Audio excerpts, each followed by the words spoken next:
Good evening, ladies and gentlemen, and welcome to the Crucible. My name is Pedro, and I am the co-owner. Tonight, we have an awesome debate for you between Destiny and Alex versus BPF and Zen. The topic for tonight's debate will be, is premarital sex a good or bad thing? Please stand by while we go get our debaters in the background and enjoy this intermission.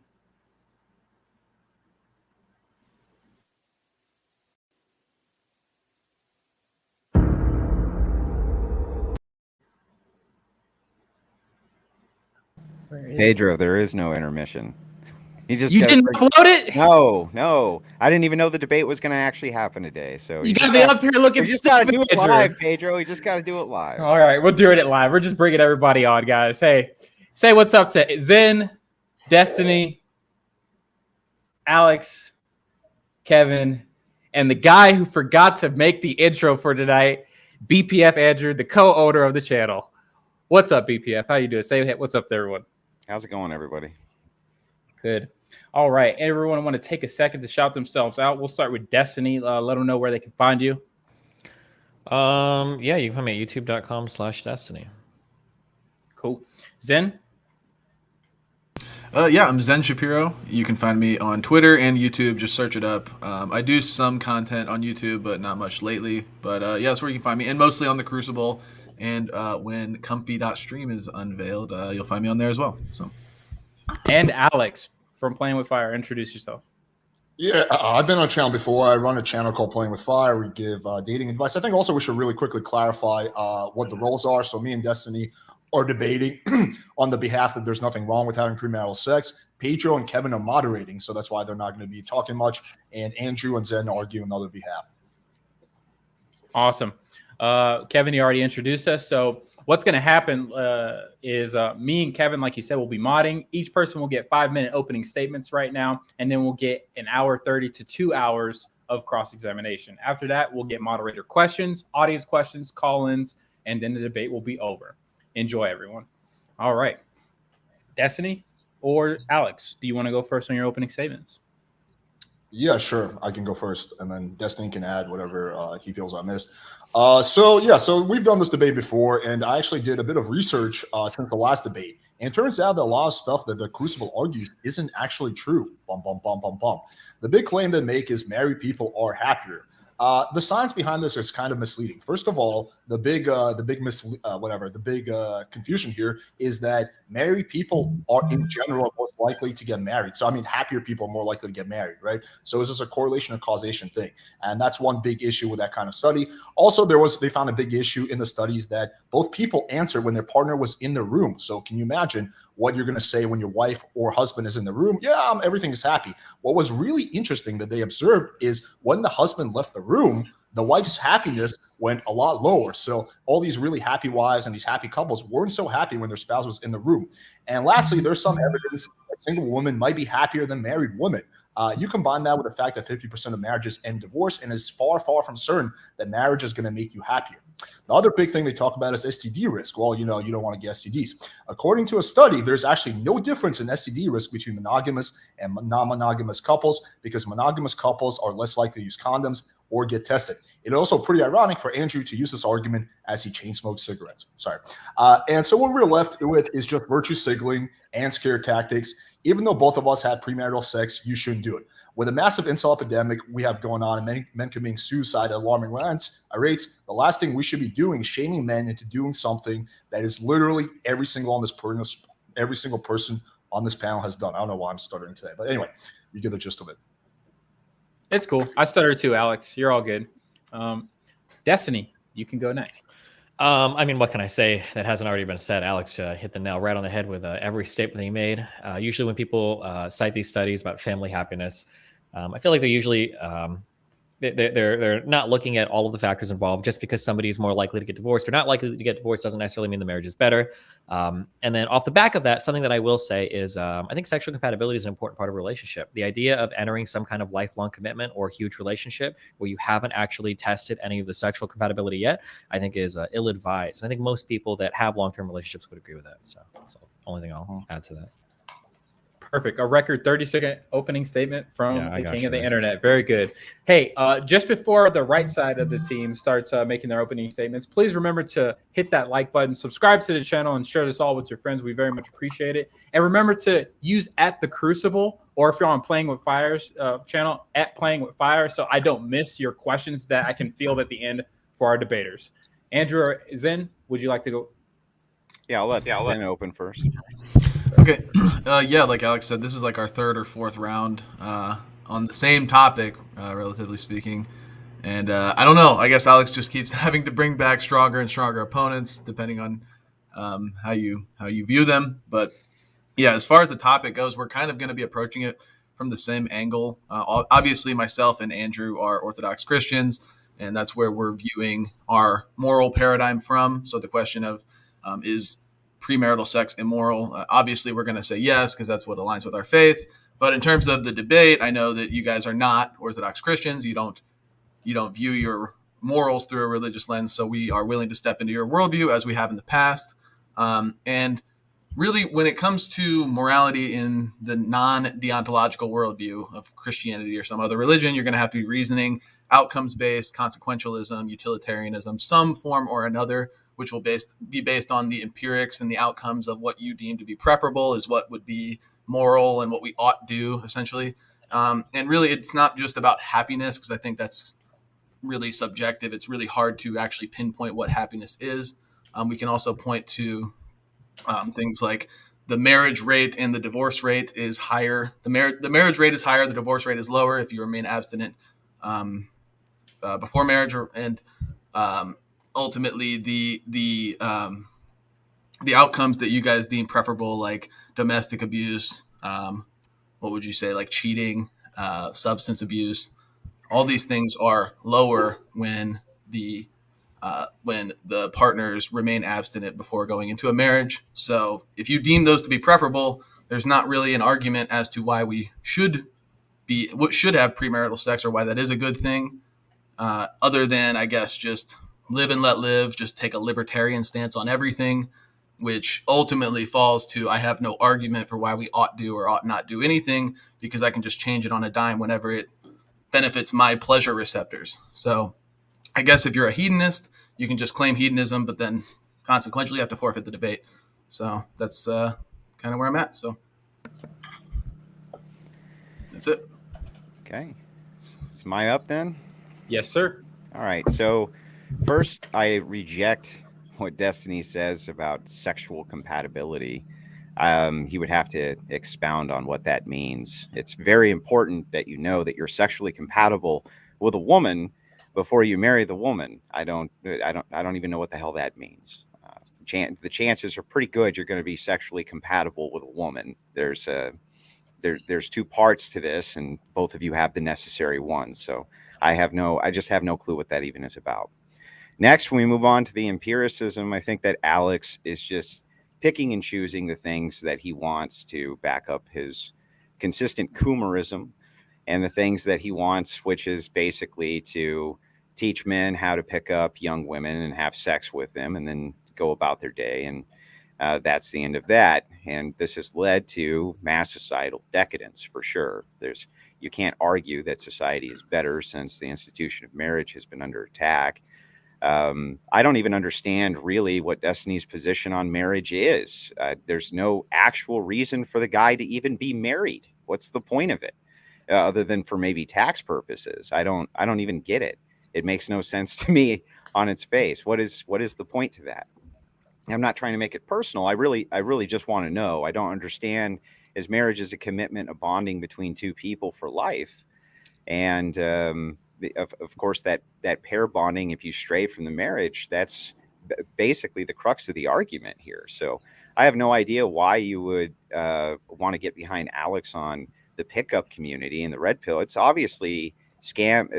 The whole thing's basically a huge scam in the pickup community. I mean, we kind of know this. Most of these guys, they're not able to actually teach ugly incel idiots how to go pick up women. They basically sell them huge programs so that they'll buy them, and that's about it. So we from our side have been consistently confused as to why it is that that Alex and the pickup community are so adverse to marriage in the first place, or why they think that there's just nothing wrong. Of course, even logically, should be able to deduce that marriage is better for you than just having sex with a bunch of random strangers. It's obviously not a great idea. So we've been consistent in our message, and we're prepared to take yours on. So perfect. Thank you, gentlemen, all for your opening statements.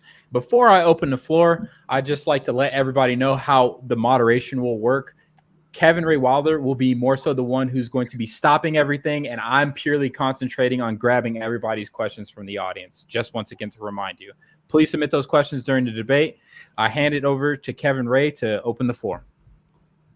Sure. I think before we start, it's important to, for Destiny and Alex, are you guys saying that premarital sex is good, or is it morally neutral? Because I think we need to first establish that before we have a conversation. So go ahead. I mean, I would say it's morally neutral. Like, it's good insofar as it can help a relationship, but I don't know if I'd say it's like morally good. Like, you ought to have sex before marriage. Okay. Alex, Yeah, probably similar to Destiny. I mean, I think it's a good idea before you marry someone, you make that big commitment that you find out if you have sexual compatibility. But yeah, I don't think it's like you're a better person if you have premarital sex or something like that.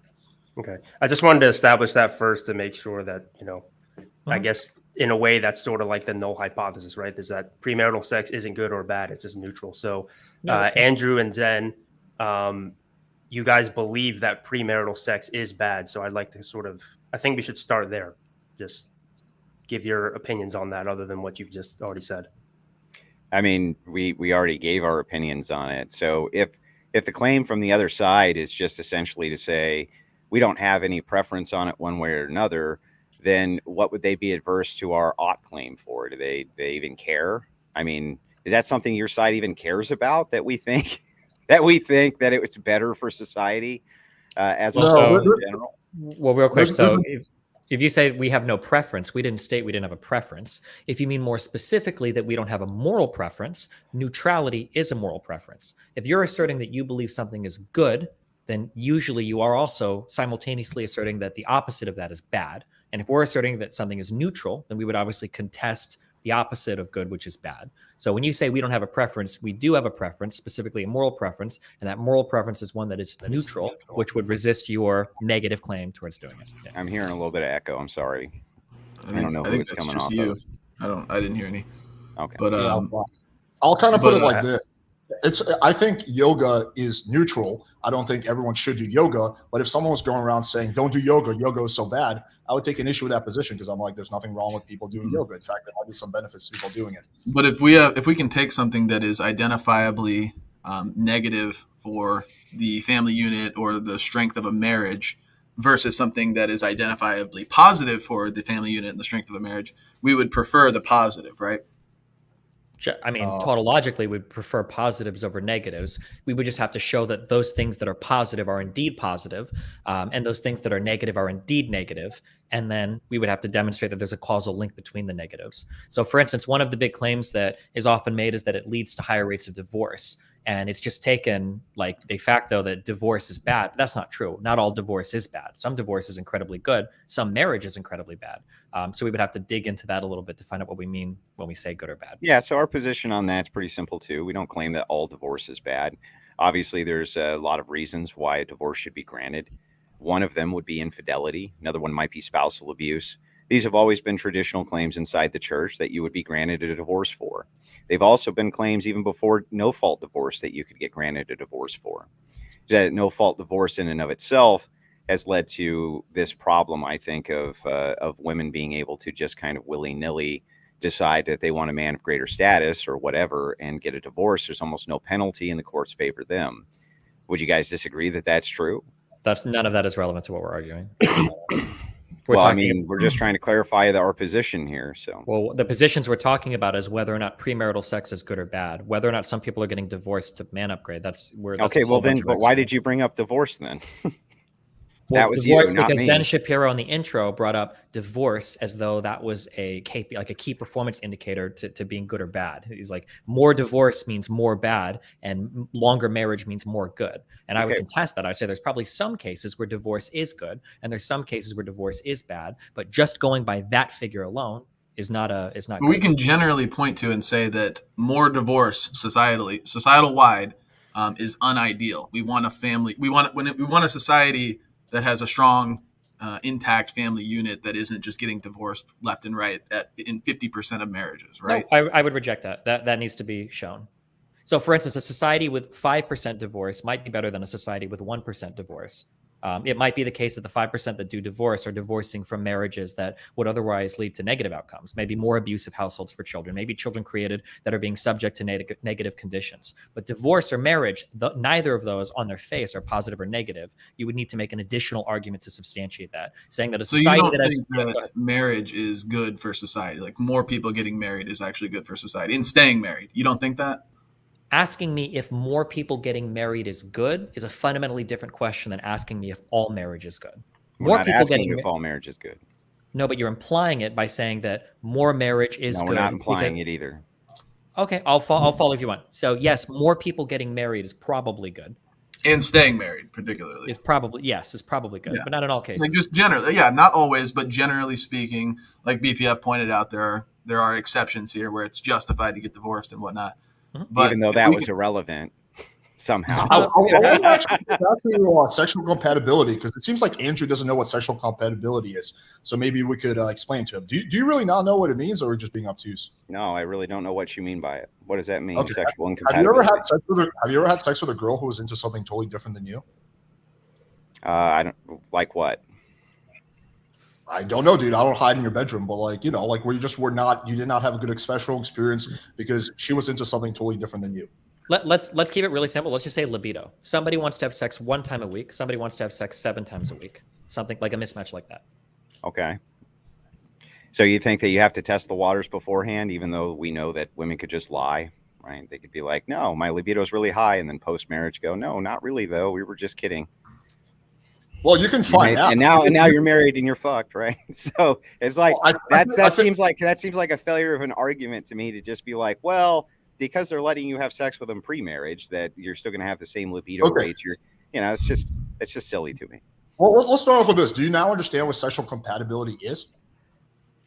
Well, no, I don't know what you mean by it. I think it's a very broad term. Yeah, I would have to agree. People who are sexually compatible, they have the same. They're into the same shit. They have similar sex drives. They have good sexual chemistry. Like, I don't know how you don't know what that is.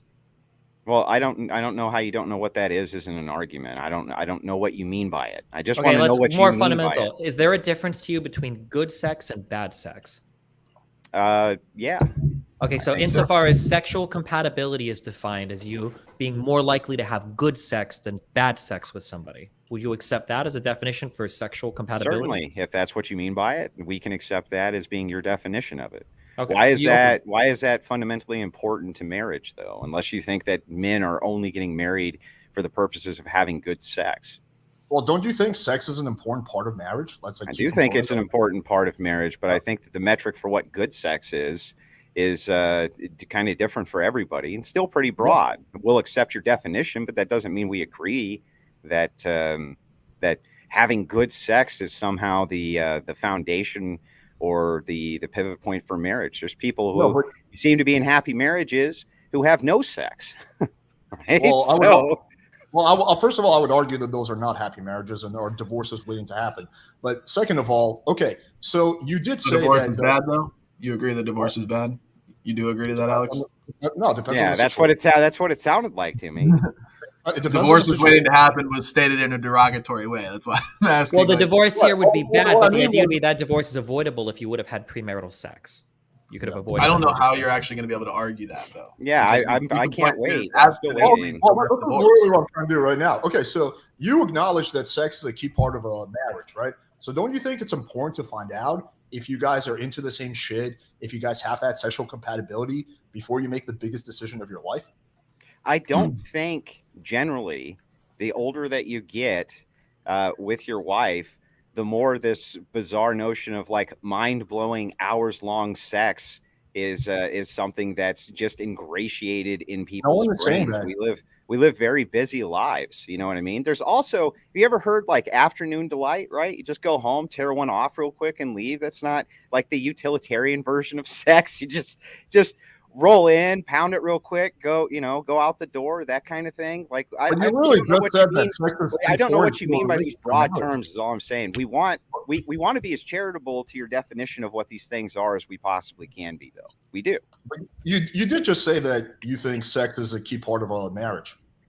I think that sex is an important part, especially for men. I think that that's true. Okay. So, but the thing is that said, that doesn't mean that doing fetishized shit and things like that, that's necessarily an argument. No one is saying that. Either way, I think we could safely say that not getting divorced is either at the same level or even more prioritized for men than just having good sex.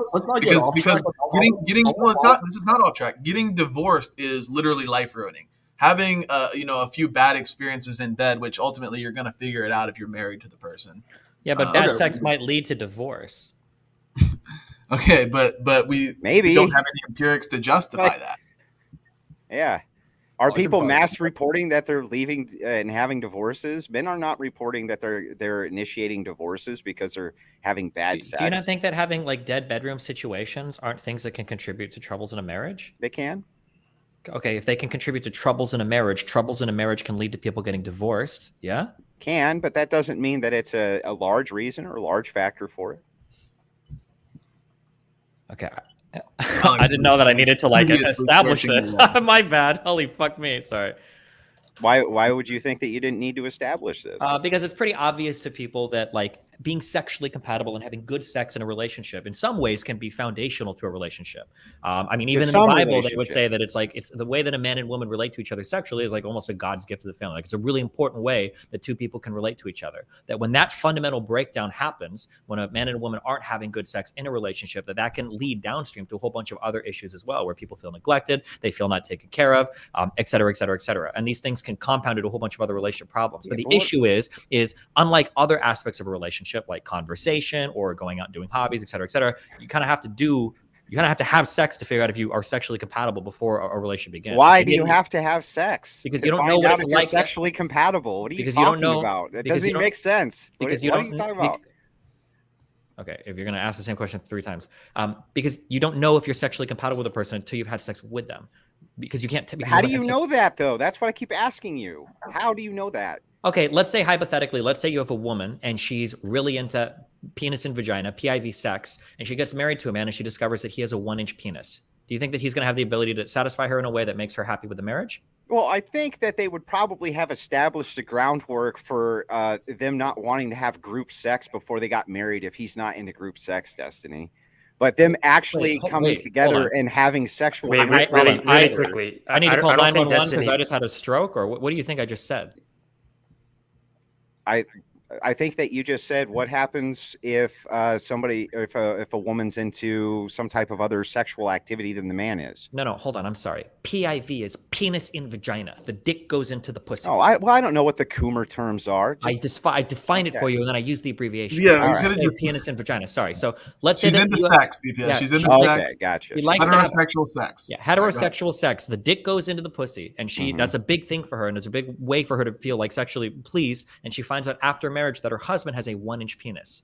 This is something that could have been discovered beforehand if they had premarital sex, but this actually happened. There's a video. And you think that that's going to be the deal breaker? Could be, yes. And you think bad sex can be a deal breaker. That's going to be a commonality that she's way into penis and vagina sex, and then we're just going to find out that most men have a 1-inch penis. I mean, this seems like a stretch, dude.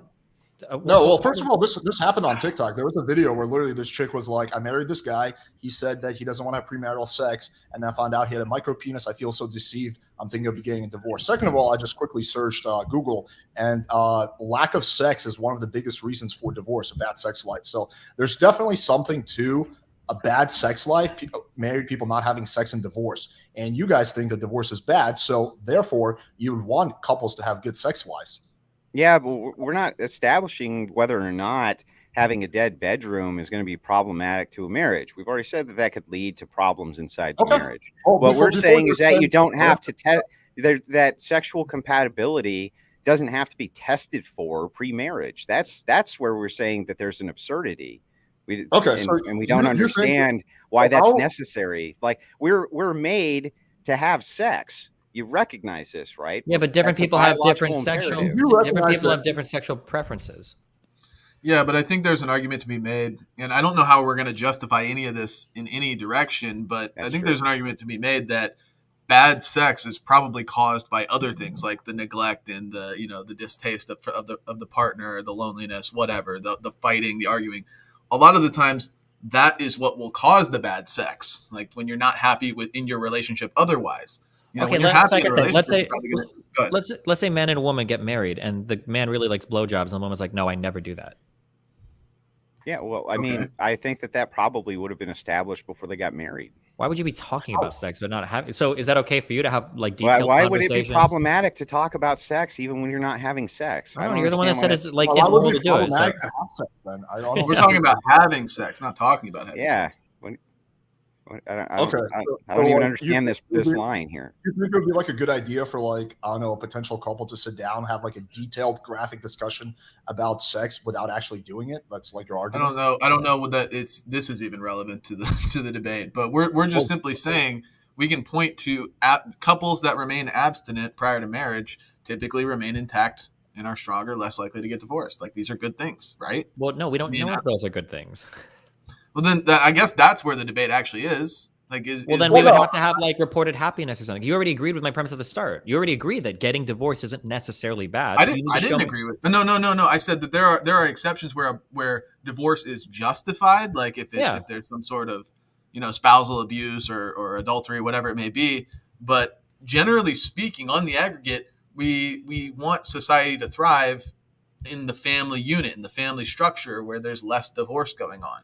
Like that would be ideal, I think, generally speaking, for most people. I also think that it's super reasonable, and that most people, before they got married, will talk about their expectations in the bedroom, whether they're virgins or not virgins. And I don't know why you guys think otherwise. That's a completely reasonable conversation. I think almost everybody would engage in before they got married, to be honest with you. Well, you just said earlier that a girl can lie. So wouldn't you want to then find out? Yeah, but she can lie either way. She can tell you. A lot harder to lie in the bedroom than it is just having a conversation. Harder to lie, than doing it in conversation. But let me phrase the question like this. Why would it be harder to lie? A woman can pretend that she's enjoying the hell out of any of the sex you're having pre-marriage, and then post-marriage just stop having it with you. There's literally no way for you to determine any of this. Her vagina, there is, dude. When a woman is having an orgasm, her vagina tightens, she shakes. There's some visible signs of an orgasm. Like it's not rocket science. You can tell when a girl's having an orgasm or if she's faking it. So yeah, but she can just stop screwing you, Alex, post-marriage. She could, whether the sex is the most mind-blowing thing you've ever had in your life, pre-marriage. We can speak in probabilities. Is there a chance that somebody could be incredibly deceitful and change post-marriage? Sure, that's a possibility. It happens constantly. You can say that it happens constantly, but as long as that number is less than 100%, which it is, it's not happening every single time. Having sex with somebody before marriage can be a way to get an idea of what a sexual relationship with them is like. Yeah, but that also doesn't happen 100% of the time. So I don't know. No, but you have nothing to lose. Well, no. Well, wait a second. You do have things to lose. That's not a correct statement. There's all kinds of things that you have to lose. You could get a chick pregnant, for instance. That's problematic. You could get an STD. That's problematic. You can get tested beforehand. You can also lower her. Hang on. You can also hold on, Alex. Let out Andrew. According to the trends currently, if a woman has more than X amount of sexual partners, and I can forward you the study if you'd like, this becomes an indicator for the chances of divorce later on after marriage. So the more they're having sex pre-marriage, the more likely it is that they're going to get a divorce anyway. And Alex, you even there are problems with this. It's difficult for you to just make the argument that no, we need to check sexual compatibility by having sex before marriage. I don't think you've demonstrated that yet. You also agree with this too, Alex. I'm sorry, I will be quick and you can respond. Is that you agree, if we look at it through your lens of like sexual market value, like we've agreed in prior debates that women who have more sexual partners, they are lower on the sexual market value level. They just are. Whatever the reason may be, most men agree. I never agreed to that. We didn't agree prior that the more sexual partners a woman has had in the past, the less attracted us and the general man is going to be attracted to them. I think some men would care. Yeah, I think also other men don't. Most men view women having like higher amounts of sexual partners in the past are less attractive. I don't know. You'd have to like present evidence for that. I think. Okay, here's some evidence for that. Here's a common saying: "Don't turn a blank into a housewife." Can you fill in that blank for us, Alex? What's the blank, Alex? Don't turn a blank into a housewife. Yeah, a common saying is not evidence. Like you have to present some kind of empirical. Well, I don't know. It's pretty, but it's common, right? It's so common that you can fill in the blank. Can you fill in the blank for us? Well, hold on. Couldn't she just lie about it, like you said? Yeah, I think like. Well, I mean, but women do lie. They do lie. Well, then it doesn't. It shouldn't affect their sexual market value. They just lie about it. Body count often. We know that that's true. Yeah, but then they can just lie about it, so that defeats your whole argument. If they're going to lie about everything else, they could just lie about this. They could, but there's other ways to make these determinations as well. Wait, what? I want to hear. I'm so curious. I got to hear. What is the other way? For instance, a reputation follows a person. You would agree that that's true. Let's say you meet a person, they don't have a reputation. You don't know. No, I mean, that's true. You don't know, but you generally have their family, you have their friends, you have their community that you're dealing with, especially if you're going to be marrying this person. I think that you can determine whether or not they have a reputation for these things fairly easily. I don't know about that. I mean, hoping for a reputation that is public and I think like nowadays the way most why would it need to be public? All you would need to do is talk to their social circle, their families, their friends, things like this. Women are social animals. You're gonna like grill her friends on how many sexual partners she has. I think her friends are gonna be loyal to her. They could all lie. They could all be lying to you, BPF. You hear that's true. Like, we don't need to play the games. Like seriously, like just like for the sake of argument. Hang on, just for the sake of argument. For the sake of argument, it's like if a dude meets a girl and let's say he doesn't know her. And then he finds out, a few months down the line that she truthfully has had 50 sexual partners in the past. The guy's going to be a little bit turned off by that. He's going to be like, whoa, I didn't know that. Holy shit. Or like, let's say he finds out on the first day. Who cares? He's going to be like, whoa. Assuming she's not lying, assuming that is truly the case, most men are going to be turned away by that. They're going to be turned off by that. Not all, but most. They're going to be like, whoa, that's just somewhat of a red flag for most men. So, I think some men will, but I don't know if it's most men. I think it's really, really easy for any girl in the sexual marketplace to have a guy lined out the door of guys who are down to date her, marry her. So I don't think it's going to matter for the girl's dating success. Like a chick who's like even semi-attractive, even if she has a 300 body count, she can still very easily lock a guy down. That's just the reality of the dating marketplace. Yeah, I'm sure there are some guys that will care. I don't know if it's most guys though. I don't know, honestly. You'd have to like show that to me. But going back to what I was saying, so that doesn't faze you, Alex, at all? Like if a chick's like, yeah, I fucked 100 guys last night in one night, would that bother you at all? I mean, I don't understand how my sexual preference play into this, but I'll answer the question. I've talked about this publicly. For me, it's more about like is the number reasonable or not. So if the girl's like 18 and her number is like 30, that's probably a lot. But if she's like 30 and her number is 30, then that's probably more or less decent. So if a chick did tell you that she just like had a train run on her the night before, that wouldn't give you. But she showered, right, Alex? So it's good. It's okay. It's fine. You're cool with it because she took a nice shower. Are we talking about for dating? Are we talking about for dating or for sex? Even for sex. Yeah. Either one, dude. Either one's fine. Well, these are two different things, guys. Oh my god! Yeah. What the if fuck? Are they? We were. I'm stunned. They're two different things. We didn't know that. We're just saying would this be within the qualifier confines for dating or for sex? The fine. qualifications for what is dating and what is sex are going to be way different, especially for men. Like, yeah, okay, but either way, you literally just gave us the quote earlier. Don't turn a hoe into a housewife or whatever.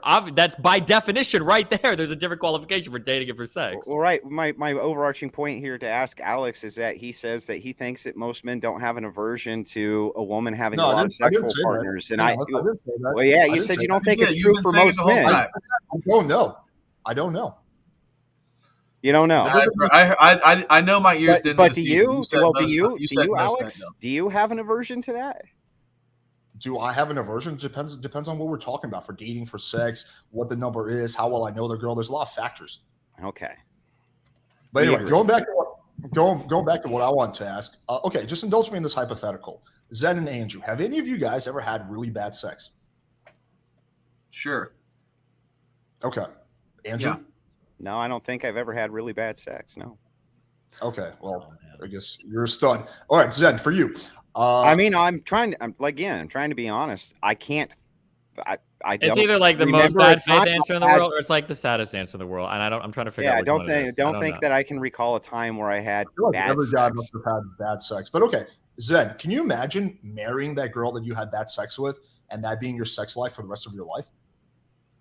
Well, I don't. Well, this is the thing. Like, just because you've had bad sex with a girl like one time, and I'm not claiming like to be the sinless, perfect model citizen who's never had a one night stand, but I would imagine that in those scenarios where they've been bad sex, because it's like, I don't know, you're drunk or you're just like you don't know each other very well or what you guys like. That doesn't mean you can't fix it in the future. Like if you do begin dating or I would prefer get married and then figure out your sex life. Like I said, eventually if you guys are communicative, you guys communicate with each other, you can figure out how to improve your sex life so that it's pleasurable for both of you. Because I don't think standalone sex is just like with two people can just be inherently bad and it'll never be pleasurable.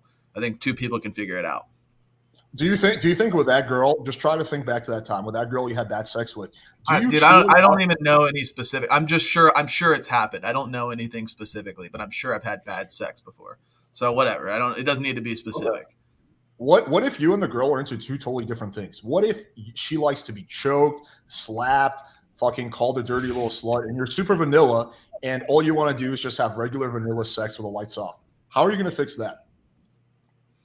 Well, I would imagine like somebody coming from my worldview, we wouldn't really be into a girl who has those kind of preferences because a girl who's into that kind of thing probably isn't a Christian. He doesn't know about the Catholic Christian girl, man. I went to an all boys high school and had a lot of all girls high schools next to me, my dude. Yeah, we're not big hats. We don't defend the fact that there's tons of Catholic degenerates. Okay. Yeah. Okay. True. But so wouldn't it make sense, logical sense, that if you want to avoid a girl who's into like super kinky shit, that you have sex with her so you find out? Like, doesn't that just make logical sense that you kind of test the waters before you commit? Because like you said, you don't want to be married to that girl. Why couldn't you just like if you guys are both abstinent, you could just talk about it and then she might not even know what she likes until she has sex. Exactly. So you would have to figure it out once you're married. But that's why we don't view that you commit to marriage just to have sex with somebody. No, but no one's saying that. We do view that you that marriage is better for society and that sex is kind of like a complement to that, and also it's necessary for reproduction. But that's another topic. Okay, so Zen, you acknowledge that sometimes you don't really know what you like until you try having sex, right? I think everybody has a general idea of what they're into when it comes to sex. Well, then just at least a general idea. What's that? Well, then going back to what I was saying earlier, then why wouldn't you just if she has a general idea and you guys are into two different things, then wouldn't you want to find that out? But you could just ask her. Or she could ask you, "Are you into like choking and chains and stuff?" And you could be like, "No, I'm not into that. I guess we're not compatible. We don't need to actually have sex to find out. We could just say, no, I'm not into that kind of stuff."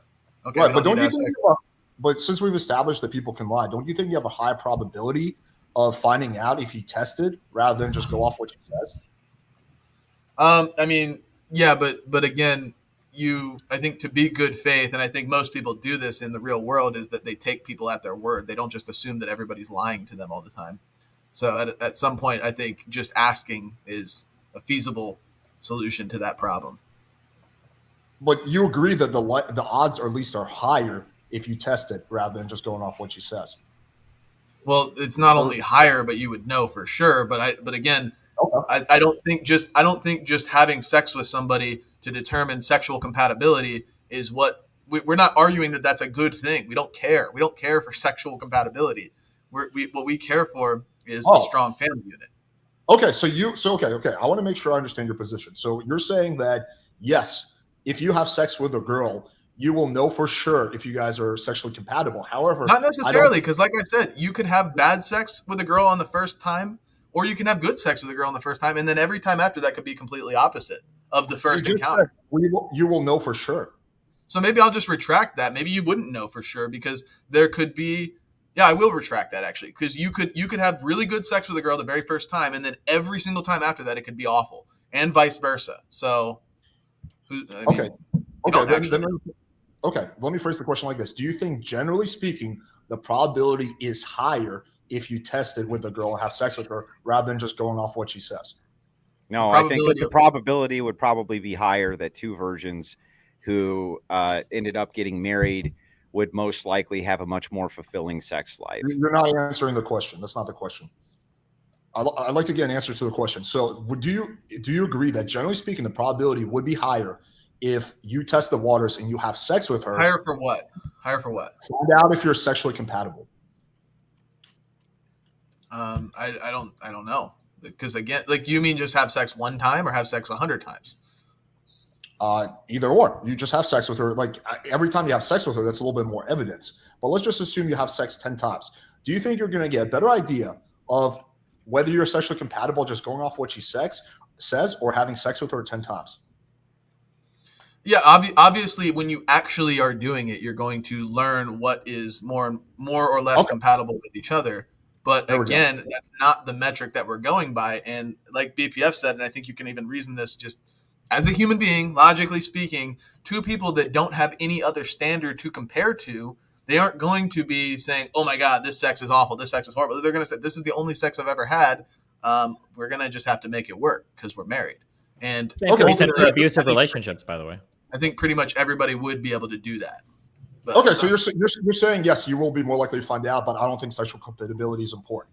Okay, but you do think that people staying married is important, right? Yeah. You don't think sexual compatibility plays any kind of role in the likelihood a marriage stays together? I didn't say that.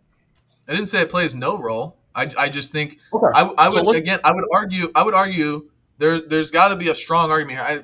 Pull up the studies. I don't really fucking care. But a lot of people would agree that when people are having bad sex, it's not just because they're not sexually compatible. It's because there's other things going on causing it. They're being neglectful, they're resentful of their partner, whatever. Yeah. There's sometimes other factors, but let's just follow the logical train. I would say pretty much all the time there's other factors. Okay. But yeah, let's just follow the logical train here. We want marriages, or you guys want marriages to stay together. You acknowledge that sexual compatibility is at least part of a determining factor in marriages staying together, right? Mm-hmm. And the only way, and you're more likely to find out that you're sexually compatible by having sex before marriage. Yeah, that's the part we reject. Yeah, that one there. I think to word it properly, I think it's that people who abstain until marriage, since they're not going to have a prior reference point, they're not going to be even thinking in the same paradigm that you are of like, oh my God, this sex sucks. This sex is bad. They're going to say, this is my only sexual partner that I've ever had, and I'm married to them, so we're going to make it work. And I think that they will become sexually compatible. Anybody that has sex with the same partner over a long period of time is eventually going to learn how to be compatible with them one way or another. Like you said earlier, like imagine a dude that's really into blowjobs and a girl will never do it. Well, if he wants to be with her and he's married to her, he's going to have to fucking deal with that. He's going to they're not actually increasing their sexual compatibility. They're just settling for a worse relationship. The same. They are increasing sexual compatibility because they're making a compromise. He's becoming more compatible with her, and I'm sure there's other areas where there is no compromise. He's just not getting something. He's just losing something. Well, that is a compromise. That's what a compromise is. I mean, sometimes you are just going to lose something with no gain in a marriage as part of a compromise. Compromise usually implies both sides are making some arrangement, but okay. Gentlemen, before you respond, just a brief intermission because we're at that 30-minute mark. Guys, DGG has 6,000 watching. Alex has 200 watching. We on our chat have at least 200 something watching also right now, but none of our numbers are reflecting anything on that like button. So if you could please, since we're talking about smashing tonight, smash the like button at least. Smash the like button. Remember to subscribe. Andrew, you were the last one to talk, so please go. Yeah, where were we at? We were talking about compromise in marriage. Yeah, no, I mean the compromise is that if you want to have a healthy marriage, there's going to be some things that your wife's not going to want to do, or that you're not going to want to do, that you have to compromise on. That is a compromise. You're just saying, well, no, you're not. You're just not getting what it is that you want. It's like, no, I think that there's more to it than that. And I think that is how we compromise in marriage, for sure. Which marriage do you think is more likely to work out? Why does that sound miserable? The idea of just like, oh, I'm just losing this thing forever, and No, I don't you get mean- anything for it. Like, Wait, that's pretty what do you mean miserable. you don't get anything for it? As in, you could have just found somebody that was more sexually compatible with you, and you wouldn't have to but be just what if- giving stuff up for free. Yeah, but I mean, like, what if you value really tasty food over that other thing, right? And then the other person, the other chick that you would have gone with, yeah, she'll give you the blowjob, but she won't make the tasty food. I mean, there's all kinds of other factors that are involved there that are important when you're compromising with. Yeah, I don't a partner in disagree, but I would marriage. want that to be on the table before you're making the decision. And you can do that before you're ever. You don't know how married good without somebody having is at sex. giving a blowjob, or how good somebody feels when you're having sex without doing it first. You just can't know that. Yeah, but the thing is that you can't know that even after it's been done the one time before. You know marriage, or the more. You don't. First of all, you don't have to have sex with them just one time, but you will know that by having sexual experience with a person. Like, yeah, you can argue that they might. That you're more likely to know for sure by doing it. So you can't just go back and say you won't know either way. Even if we grant this to you and just say, okay, maybe we just say, okay, maybe you're more likely to know for sure that there's some type of sexual compatibility. We still don't think that would be a deal breaker in a marriage on either side, and that there's a lot more at play here inside of a marriage than just this thing. So for the purposes of moving the conversation along, because we're just stuck on this point, we'll just say, okay, it's possible that you could know more about your sexual compatibility by having sex with somebody before you get married to them. Sure. We'll just go with that. I still don't think it affects our argument at all. Okay. I mean, it's a pretty common sense point, but okay, I'm glad you granted that. Okay. So given that, okay, two scenarios. One, we have a married couple, and the husband likes to have sex once a week, and the wife likes to have sex 7 times a day. And they're into totally different shit. The wife likes to be. You mean like every marriage ever? Go ahead. Sorry. Like the fact that you're saying that already kind of shows that like you need to shop around more for sexual compatibility before. It's just the joke. Come is on, that men crack a smile, Destiny. It was funny. Well, it's not. I mean, like, it's funny. It's only funny to you though, because it only makes sense to you because you've no. It's just because men have a higher. That's not necessarily true. Tons of women have huge sex drives, but you have no idea. You don't even know. You have no idea. It was a joke because. Okay, we can move on from the joke. I need to explain the joke. Guys, hold on. I gotta explain the joke to make it less. Get in there, Kevin. Get in there. Okay. You gotta shut it down, Kevin. Explain the joke. It's too crazy, You Kevin. don't understand the joke. It's just funny because it reveals like an underlying like fundamental misunderstanding. Was it a dog whistle, Destiny? Are you calling out the dog whistle? Is that? I'm just projecting. Hey, but seriously, guys, let Destiny go. Destiny, finish your statement. No, I said my thing. I was just commenting on the thing. Go ahead. I'm done. Okay, so what I was saying is you have a situation. One is, again, the wife who likes to have sex like fucking 7 times a day, and the husband likes to have sex once a week. And the other marriage is they both like to have sex once a day. Now, if you had to bet money, which one of those would you bet money on that is more likely to work out? I don't have enough information. So you think that I literally wouldn't be able to tell you. Literally would not be able to tell you. So it's just a probabilistic thing for one or the other. You don't have to say it's going to absolutely. It's just like probability. What's more likely? Just probability. Yeah. Don't know I don't know. Literally don't know. Literally do not know. Well, 7 times a day or 7 times a week, or did you say 7 times a day? Look, it doesn't matter. The point is once a day versus once a week. My God. Don't you think that kind of level of sexual compatibility could potentially jeopardize that marriage? You're not making an argument right now. You know that? Like you guys, I don't know why. Like the snug laughing and like you're not making an argument that we actually have to concede to or contend with. Like we don't know what you're talking about. You're not providing enough information. Okay, what would we need? I'm just curious. What would we need to change your mind on this? So you guys base everything off of empirical data and studies, right? So, some things I do, but some things I don't. Like if somebody were to ask me, like, is an air conditioner going to make your life better if you live in Austin, Texas? I don't know if I could give you a study on that. I don't even know what kind of research I would look for. But I would assume, yeah, the answer is obviously yes. But so when you ask me, like, would better sex make for a better relationship? The answer is obviously yes. But if you're challenging me on that, but I can try to find. He didn't say better sex. He just said more. He said sex once a week versus sex when once he a says, day. hold on, when he Talking says, about sexual when he's saying compatibility. more sex, he's saying a greater Okay. sexual compatibility. Having sex once a day implies higher sexual compatibility than once a week. It generally implies that. But yeah, but like, I'm curious, what kind of data would you need to see? If I could show you, for instance, because I Well, can. we're looking for societal-wide prescriptions here. So what we're saying, what our position is, if I could show you data that shows that like 20% of marriages end because of sexual incompatibility or intimacy, physical intimacy issues, would something like that go to show, okay, well, maybe that like sex before marriage could be a positive there and ending those divorces? That'd be okay. But we agree that sex is a valid part of marriage and is a necessary part of marriage. No, we're not talking. No one here is talking about sex. No one here is talking about sex. We're talking about sexual compatibility.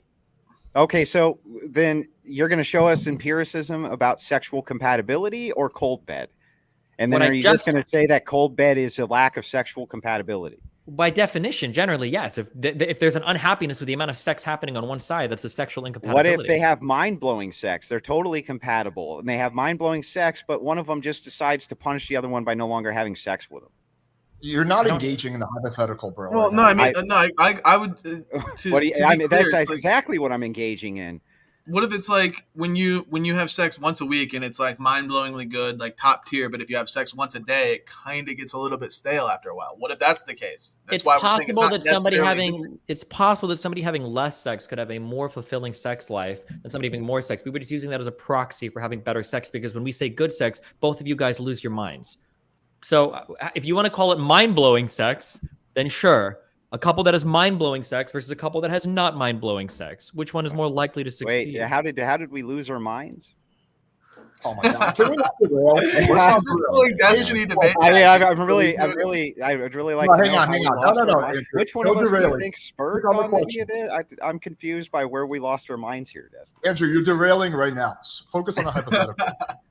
You guys do this shit all the time. Just focus on the hypothetical. Okay, give us the hypothetical again, Alex.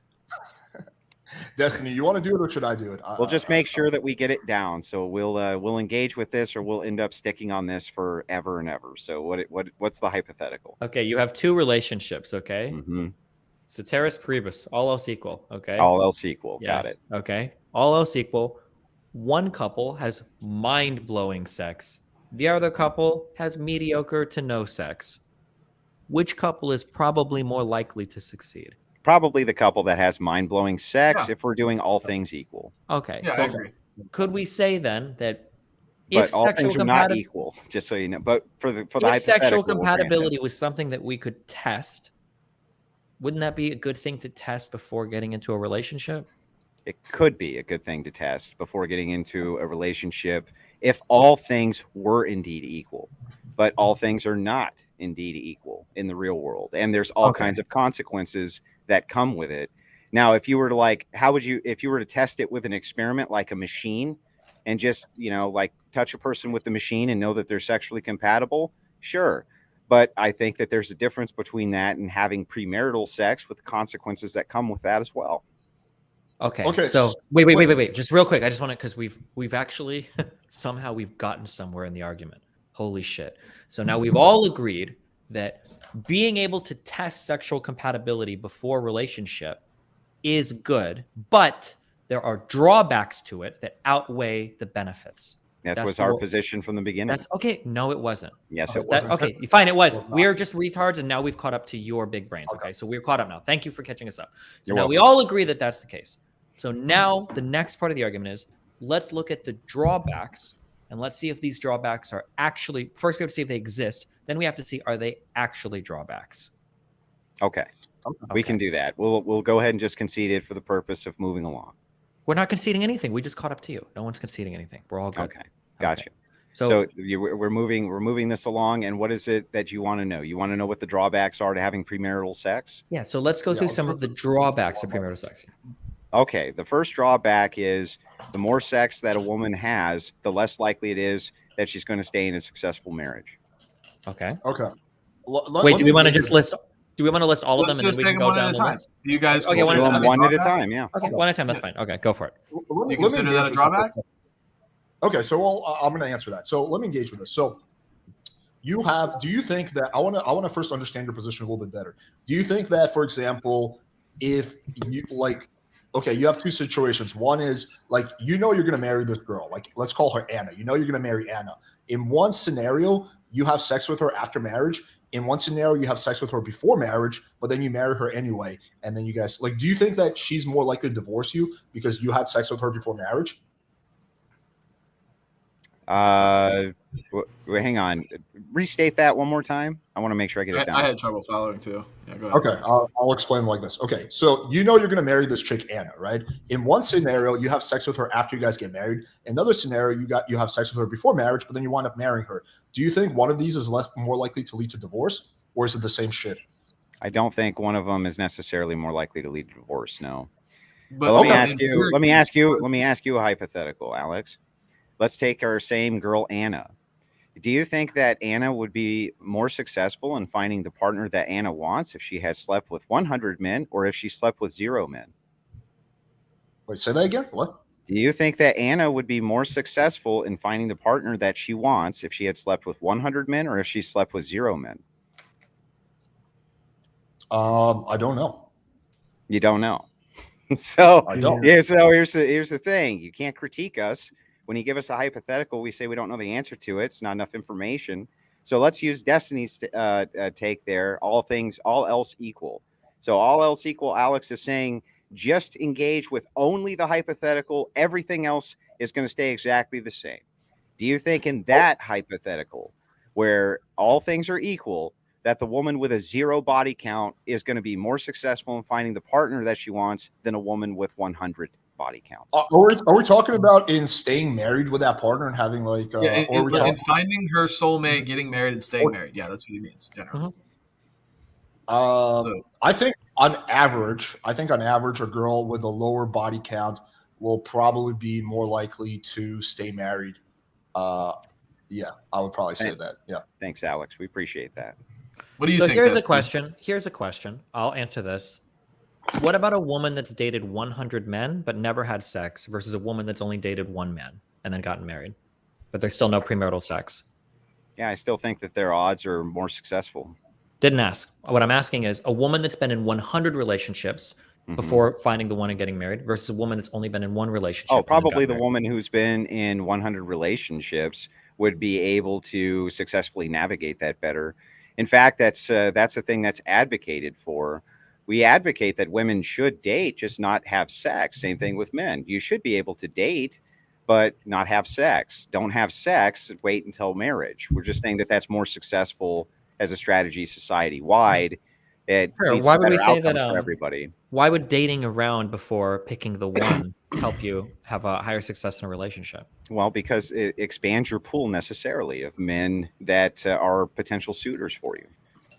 Why doesn't this exact same argument carry over to the sexual argument? Well, expanding your pool gives it might if your partner hadn't admitted that if you have a higher body count, you're less likely to be successful finding the man that you want.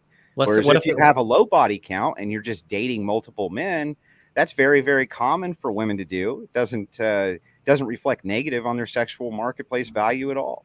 You would expect that a woman who's very attractive with a very low body count would have a lot of suitors, in fact.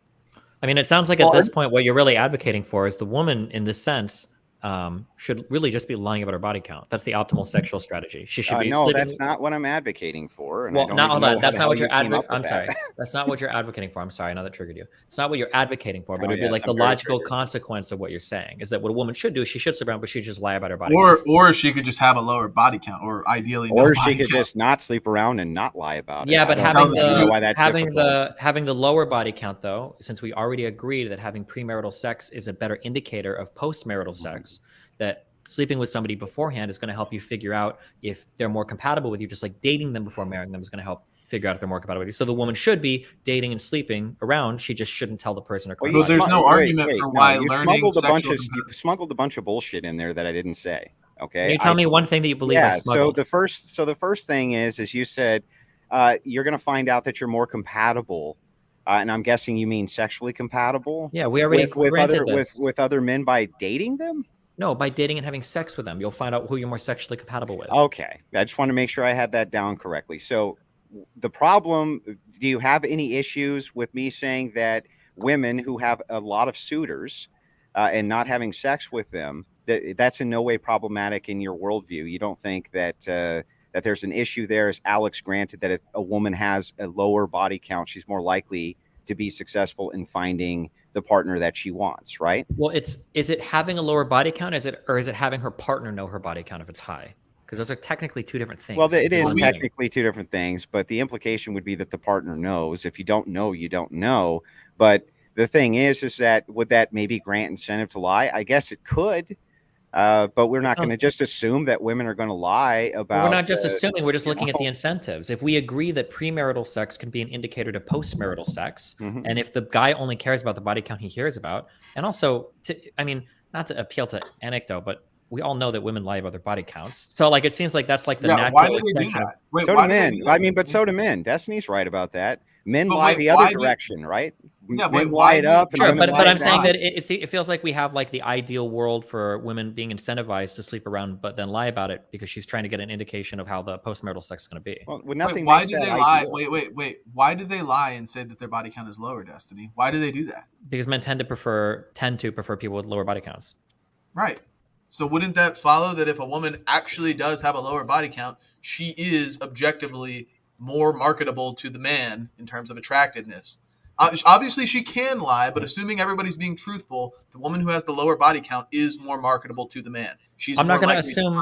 I would never assume everybody's being truthful here because the incentives. We have to follow the incentives. No, we could just say, what if everybody's lying about everything now, and now there's no argument to be had because what if we're all lying? Like everybody's lying about. You have incentive to lie right now. But we literally all just said that the incentives here are not only to lie, but that people do lie. Men exaggerate up and women exaggerate down. What if we were lying about that?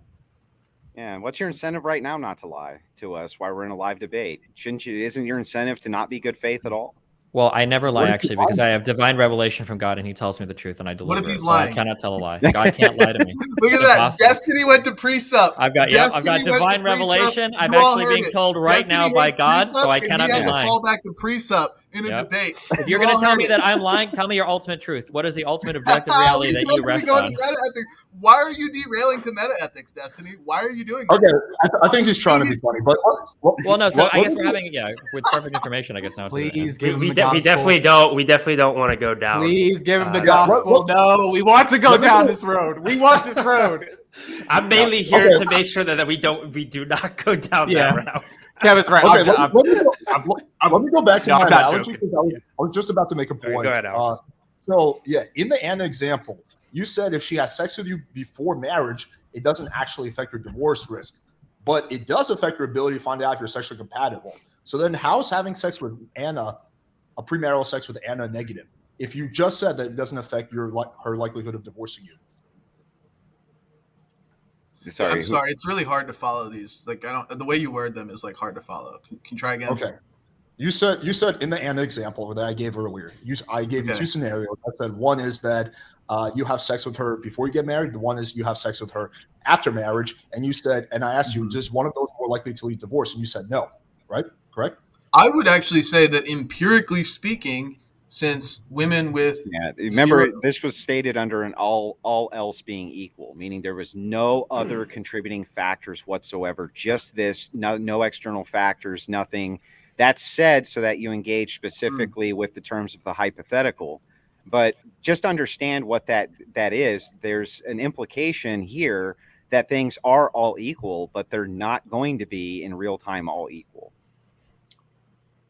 We're trying to figure out the difference between correlation and causation. So I'm trying to figure out if you having sex with Anna before you marry her is more likely to lead her to divorce. Because from your guys' perspective, all causation is just correlation. It's just X amount of correlation. You can believe it because you believe that there's with some degree of certainty, right? Absolutely not. That's not. So you believe in objective truth then? Okay, hang on. You're derailing again, once again, Andrew. No, I'm not. That's not a derail. If you're saying that correlation and causation are not the same, that it's not just correlation because you don't want to engage in a hypothetical. You're derailing because you don't want to engage in a hypothetical. So I'll answer your hypothetical. Here, I'll answer it. I think I understand it. It's that all, like Andrew said, all else being equal, there may not be anything identifiably like bad about the sex before marriage or remaining abstinent. But if we since in reality it's not all else equal, we can look at the empirics and there is a close correlation between women that remain abstinent not getting divorced and women who don't remain abstinent and getting divorced. Like there's a higher chance of divorce if you don't remain abstinent and vice versa. So that's probably the best way to engage with your hypothetical. Right, but we can't confuse the macro with the micro. There's macro trends that don't apply to the micro. So I'm trying to figure out if you think that just by having sex with a girl before marriage, you are doing something that actually causes her to be a higher divorce risk. And it sounds like the answer is no. No, the answer is yes. Oh, so now the answer is different. Okay. No, the answer has never been different. We already established this because when I turn the hypothetical back around, you say that women with a lower body count are more likely to be successful in a relationship because men prefer them. If we know that that's true, then that means just the act of you having sex with them is going to be bad for her. Even if you plan on marrying her, so you have sex with her. Well, that's now you're adding qualifiers to it. But no, okay. That was literally the hypothetical all along, dude. That was the hypothetical all along. You plan on marrying her. One scenario, you have sex with her 3 months before marriage. One scenario, you have sex with her, 1 week after marriage. Is there anything about you having sex with her before marriage that's going to cause her to be more likely to divorce you? In that specific situation where it's like 1 week to one after, probably not. Wait, hold on. Shouldn't you always have sex before marriage then? Because let's say that you've met a woman and let's say you're going to marry her. In one sense, you could have sex before marriage. And then in the other sense, you could have sex after marriage. Let's say that in the first sense, you have sex before marriage and then you get married. In both senses, hasn't the woman only had one partner? Yeah, that would be true in that particular case, that in that sense, they've only had one partner. But okay, go ahead. Sorry. So he had nothing else to say on that. I was going to quickly say that I was going to quickly say that the sources that I've looked at have specifically said like divorce rates when a woman has had one sexual zero premarital sex partners versus one versus two versus whatever. Well, but is the one premarital sex partner the one person they get married to? So like if a woman had sex with the only one person and then went on to marry them, that would still be considered a premarital sex partner. But having zero premarital sex partners, again, in everything that I've looked at, I can send them to you if you want, have shown that zero premarital sex partners are less likely to end in divorce. But if you're serious about marrying the girl, right, her body count is going to be one either way. Shouldn't you have sex with her before marriage so you could at least find out if you're sexually compatible? If it doesn't, well, what if you're not sexually compatible? Then do you not marry her? Yeah, but at least you found out before you had to get. But that's not great. But that's not very good for her, is it? That's not great. Better make sure you're serious about the person you're dating, then. Well, this whole sexual compatibility thing is like I think it's beginning to throw me for a loop, and a lot of people that might be watching. It's like it's not like there's those little toddler toys where you got the square hole and the circle block, and it doesn't fit in the circle block. We all know that like generally dicks and vaginas all are generally the same shape and they're gonna fit in one way or another. And you can fucking make it work. That's what I'm saying. Like, even if it's not good the first time, you're not compatible, whatever that means. Like, both of you didn't enjoy it to the maximum, your maximum pleasure receptors allowed. You can find a way to improve your pleasure because the dick still fits in the vagina, for lack of a better way of wording that.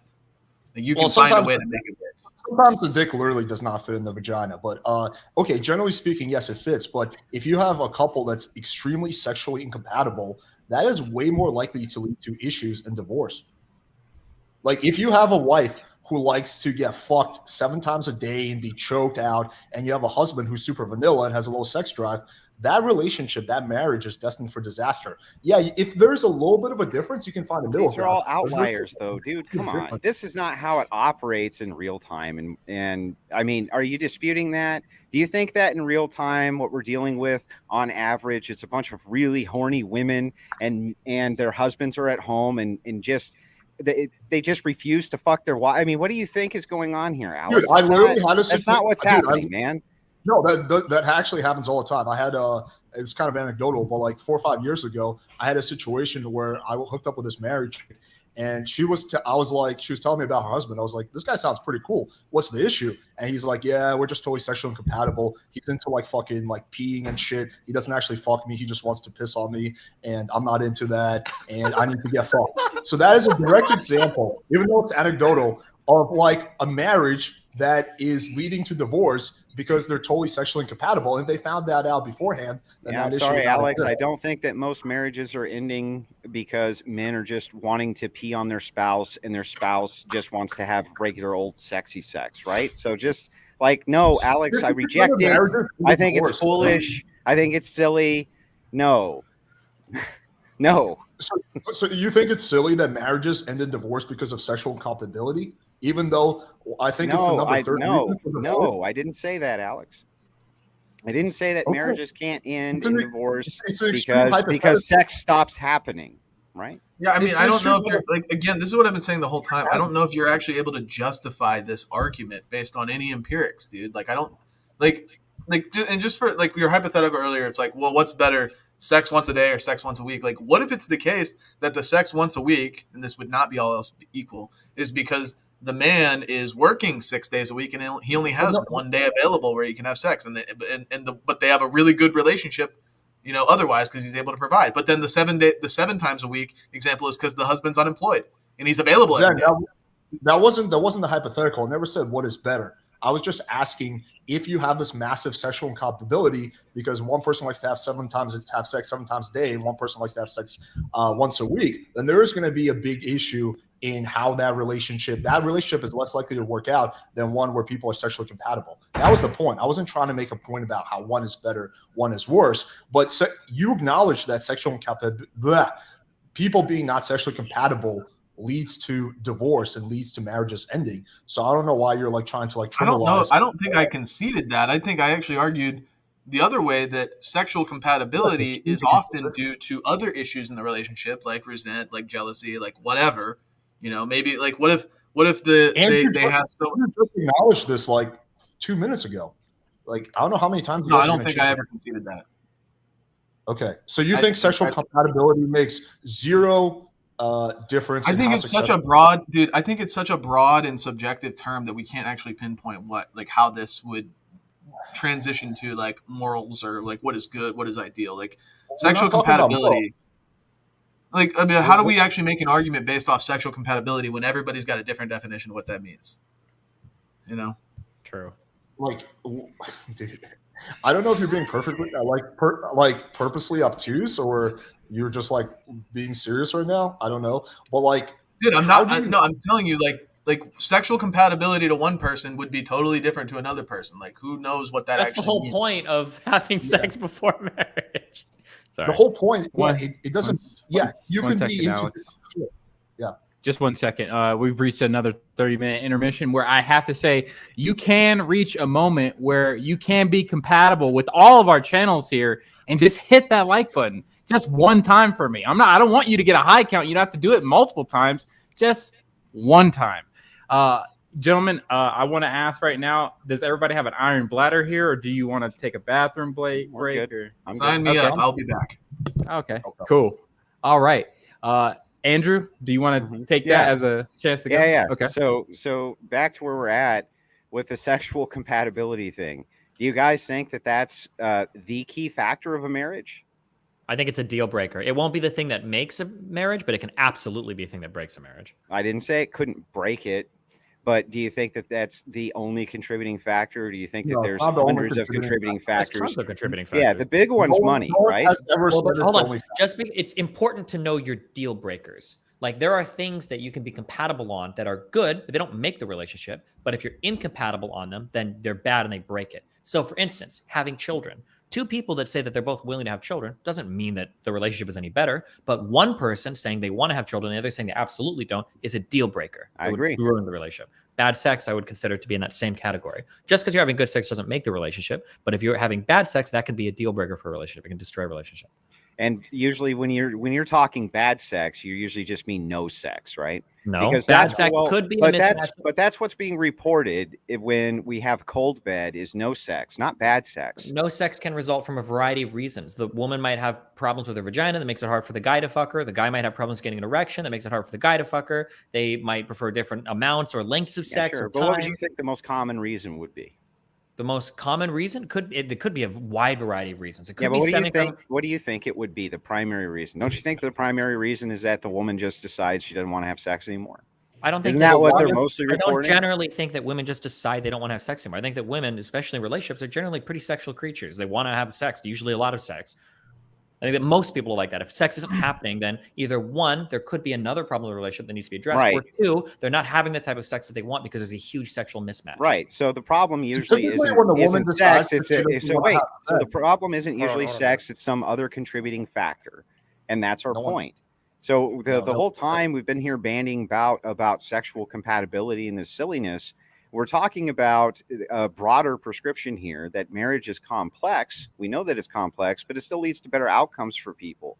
We know that women are going to be able to get married more easily if they have a lower body count, and that those relationships in marriage are going to be more successful, and the children are going to be far healthier. They're going to be far better adjusted. They're going to be better educated. Everyone's going to even make more money. This is what the empiricism shows us societal wide. And Don't so you the think concern about whether or not, you fuck her the week before marriage to determine whether or not you're sexually compatible or not, it's just kind of silly to us and kind of beside the point. Don't you think that no sex is good? It usually stems from having bad sex. Like, don't you think if the woman is having really bad sex, at some point she's going to be like, yeah, I'd rather just not do it? Okay, but one more time, Alex, right? Since you seem to be just fixated on the sexual aspect here, you recognize that there's you recognize that there's far more to marriage than just the sex. And as Destiny was just saying, and I tend to agree with, and Zen agreed with this as well, that the reason that the sex stops is generally due to some other type of contributing factor inside of the marriage. Not because women aren't sexual creatures or men aren't sexual creatures, but there's some other contributing factor that's going on. And that's really what's breaking the marriage up, not the sexual incompatibility, but some other contributing factor. Usually like money, right? That's not what that's a Destiny big said. one. He said there are other factors, but it could very well be sexual incompatibility. I don't want to It could be, but when we reason this out, we can determine pretty quickly that there could be other factors, but the chances are if women are sexual creatures and they're in a marriage and they want to have lots of sex, if the sex stops, there's probably something besides sexual incompatibility that's causing that. Not How does the necessarily, reason follow? Yeah, walk me through this. Well, okay, so do you think that the cold bed starts instantly, right at the beginning of the marriage, or do you think you have to be married for a while? If suddenly the mind-blowing sex just stops, don't you think that there's contributing factors to that are external of sex? The mind-blowing sex might never even start. That's the issue, right? Well, it may not, but if you're saying that women are very sexual creatures and they want to have sex in their marriage, and I agree that they probably likely do, then the cold bed, that's a contributing component inside of some external factor in the marriage. We know what these external factors are because they're widely reported. The primary one being money being a big one. That's one of the largest contributing factors to why these marriages end. Most marriages are initiated, or most divorces are initiated by women. And but I mean, marriages also end because of sexual intimacy issues, right? I think I was just Googling around it. It looked like the fourth common cause was intimacy issues. Yeah, but what causes those intimacy issues? Sometimes it can be sexual incompatibility. It could be. And sometimes maybe that's true, but we're looking at the primal causes. But you don't know what the primal cause of sexual incompatibilities. You're just assuming it away. Really How am I assuming it away? Before you guys respond, just for DGG, this is Destiny's chat. You guys, I've been marking down from our chats and playing with fires, the super chats, and they will be fielded, but I have 0 super chats from you. So I just want to make the record clear that on Destiny's side, if you super chat to his channel, I will put it up later for these guys to be interacting with. So please, if that was a question beforehand, you can do that now. Resume. Sorry. Okay. Anyway, Andrew, I'm not brushing anything off. I'm saying that generally speaking, you're not married for 5 or 6 years, and then the sex just dries up because they're just no longer interested in each other sexually.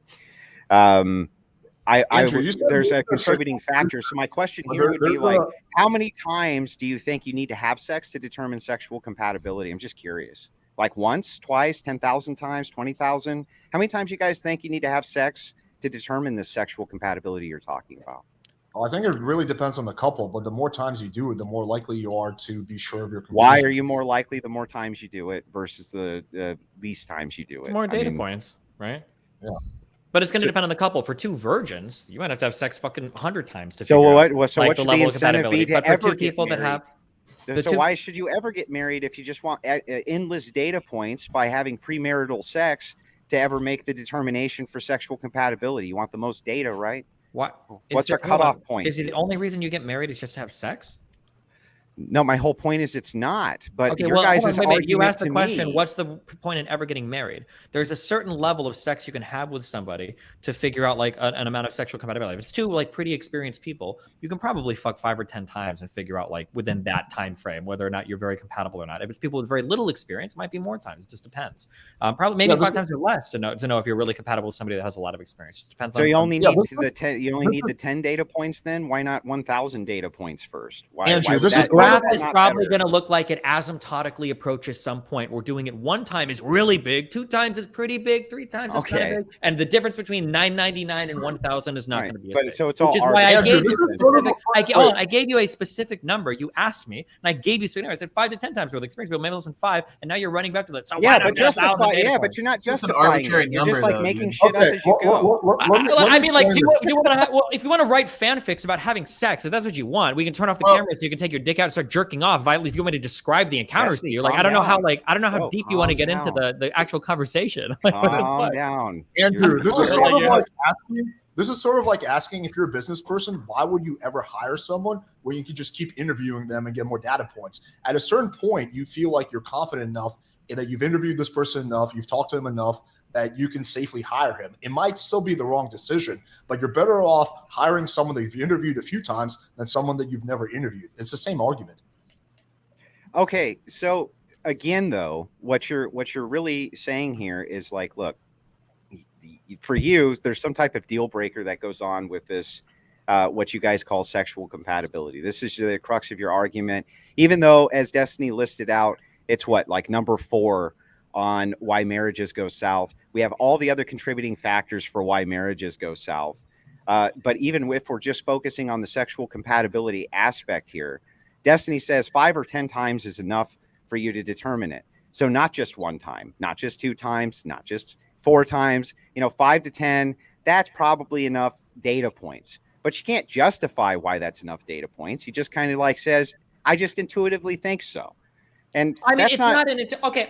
If you really want, we can have more conversations about it if you want. Do you want to have a really deep conversation about sex, Andrew? Is that what you want? Because we can do that. So this is where you guys took the conversation. So 1 time with a person is probably not enough to know genuinely how they feel about sex. Why? For a variety of reasons. Yeah. Because oftentimes the first time there's going to be some nervousness when you guys are both getting to know each other. You might be too scared to broach a more extreme fetish or kink, or there might just be like the general nervousness that impacts the performance. So 1 time is probably not enough. I think Alex maybe would agree that 1 time, like, people can be nervous or jittery or whatever for whatever reason. How many times is enough, though? I want to get to the 5 points. I'm talking you through it, Andrew. All I'm right. getting there, okay? Maybe it's a woman that's generally like pretty nervous about hooking up with new guys. So maybe the first time she does it, maybe she needs like a glass of wine or something first, just to kind of like loosen up a little. Maybe by time 2, maybe she decides to drink again, in which case, she's a little bit loose. Maybe you need 3 times before you have completely sober sex where nobody's doing anything. Maybe the first 2 times are done like either in a hotel or a neutral spot, and you guys aren't in either person's home yet. So you don't know what they're like in a more relaxed environment. So maybe it's like 2 or 3 times. Maybe by time 4, maybe you're introducing other things into sex you didn't do the first time. Maybe somebody likes anal. Maybe somebody likes restraints. Maybe somebody likes hair pulling. There's something like that. You probably aren't going to pull out your entire fucking arsenal on night 1. All of those things they learned from porn, for the record. And by the way, this is fucking funny as hell, because you just make shit up as you go. You're like, okay, well, maybe this, maybe that, perhaps this, maybe this. This is why too. Our data point, the reason we absolutely must have 5 to 10 times for our data points is because of all the perhapses and maybes that I can Andrew, come up how with. many conversations do you need? Hold on. How many conversations do you need to have with a woman before you know if you're going to marry her? I have no idea. I think it fluctuates drastically. Why can't I just give you that argument for sex then? You could, but that at least would be a fucking argument, not this arbitrary. That's not it. What you just gave me isn't an argument. You said not it's this arbitrary point of how many times to determine compatibility. Well, it takes 5 to 10 times to determine compatibility because based you're pushing on me on an fucking exact story number that I just made up. You're pushing me on an exact number. If you were to push me on a thing where it's like, how long should you date somebody before getting married? I'd probably say, fuck, I don't know. Could be anywhere from I'd say 6 to 18 months. Really depends. 6 months would be at the absolute lower bound of that. 18 months, I think by a year and a half, assuming you're living together, probably you're going to have a good idea if you're compatible for marriage or not. Maybe it's 2 years, right? But I'm not going to be able to define you. Oh, well, how many conversations is that? How many times have you guys gone to the grocery store? How many times have you watched a movie together? I'm not going to be able to give you, bro, relationships are an ultra macro thing with 50 million variables involved. And so is sex. Thank you. That's our whole point about marriage. No, it's not, because you're pushing trying me to keep everything in a vacuum. And you're like, within this vacuum, if we're talking inside of this vacuum, then shouldn't you always have sex before marriage? It's just absurd on its face. And so when I ask you for specifics, I tried my hardest. When I ask you on the specifics for the compatibility, you just go all over the place, right? You start motor mouthing instead of giving us answers. True. Absolutely. All right. So really quickly, we can keep going on the sexual compatibility route, but we've been going on it for a while. Do you guys want to still stay on this? Or I can take us down a new avenue on the same topic. It's the same, the question of sexual compatibility. So you guys want to continue with the sexual compatibility? Because there's something I want to explore, and I don't exactly know how this is going to go. So don't take me. I'm not trying to. I'd like to make one more point before we explore whatever Zen wants to explore. Yeah, and then we can go down this road. Okay, so yeah, Andrew, I think you're being a little bad faith right now, because that's literally what Destiny was doing the whole time. This is sort of like asking being bad faith.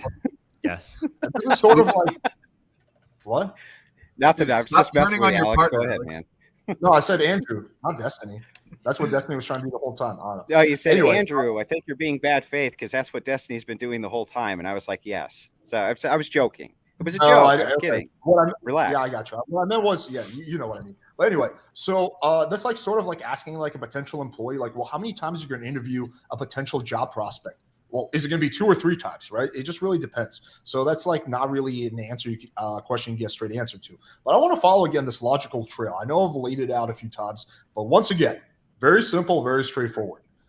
And your guys' answer keeps kind of changing on this, so I want to lock this in. So you say that sex is an important part of marriage, even if it's number 4, it's still an important part of marriage. You can increase your chance of finding out if you're sexually compatible by having premarital sex. And even if you have premarital sex with the girl you plan on marrying, it doesn't increase your divorce rate.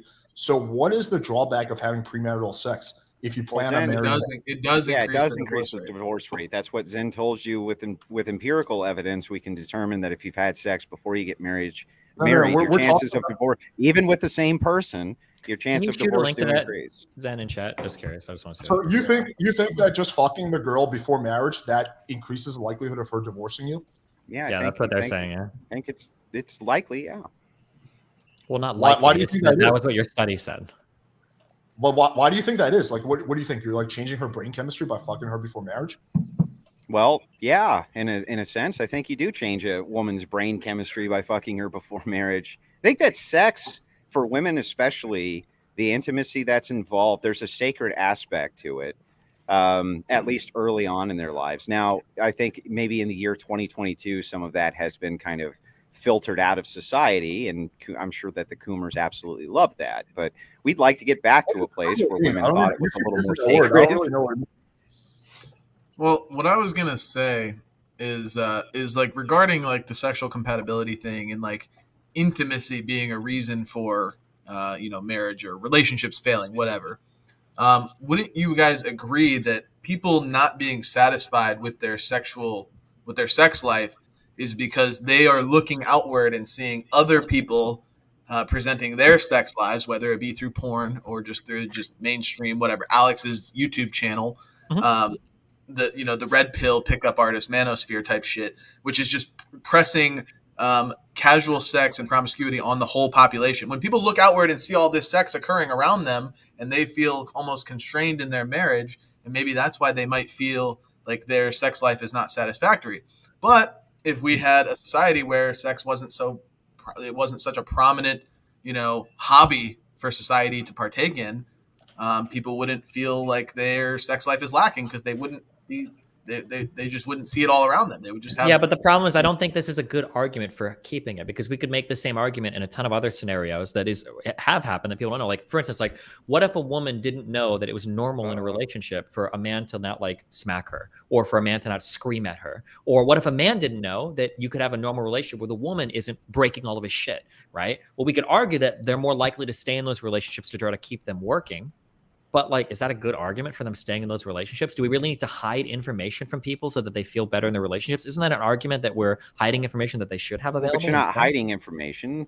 Society is going to make a promotion against those types of things. For instance, you're saying the same thing in different words. Smacking a woman, for instance, society would promote against that.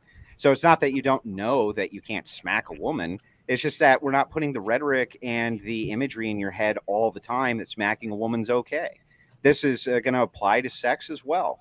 There's no doubt. I mean, you guys aren't really going to argue the point with us that since, OnlyFans and the explosion of pornography on the internet and the rewiring that it does to people's brains has not had a significant environmental effect on children that are being raised in the current society and their viewpoints on sex.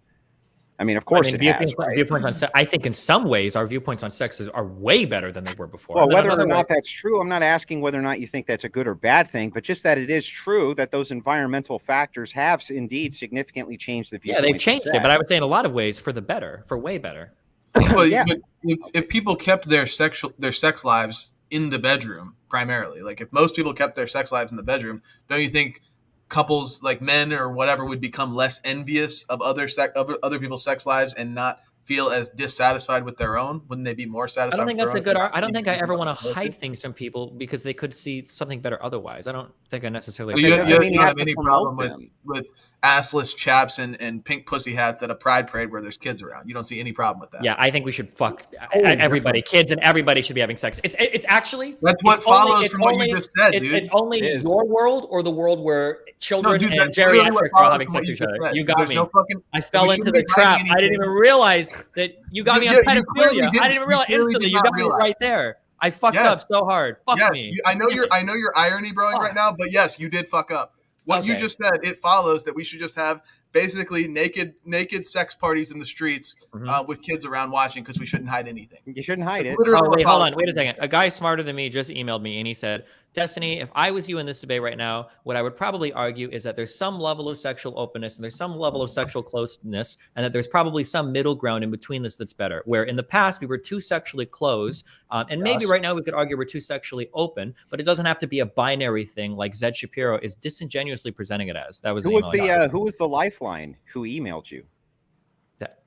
It was just me talking. I made that up. Oh, okay. Joke.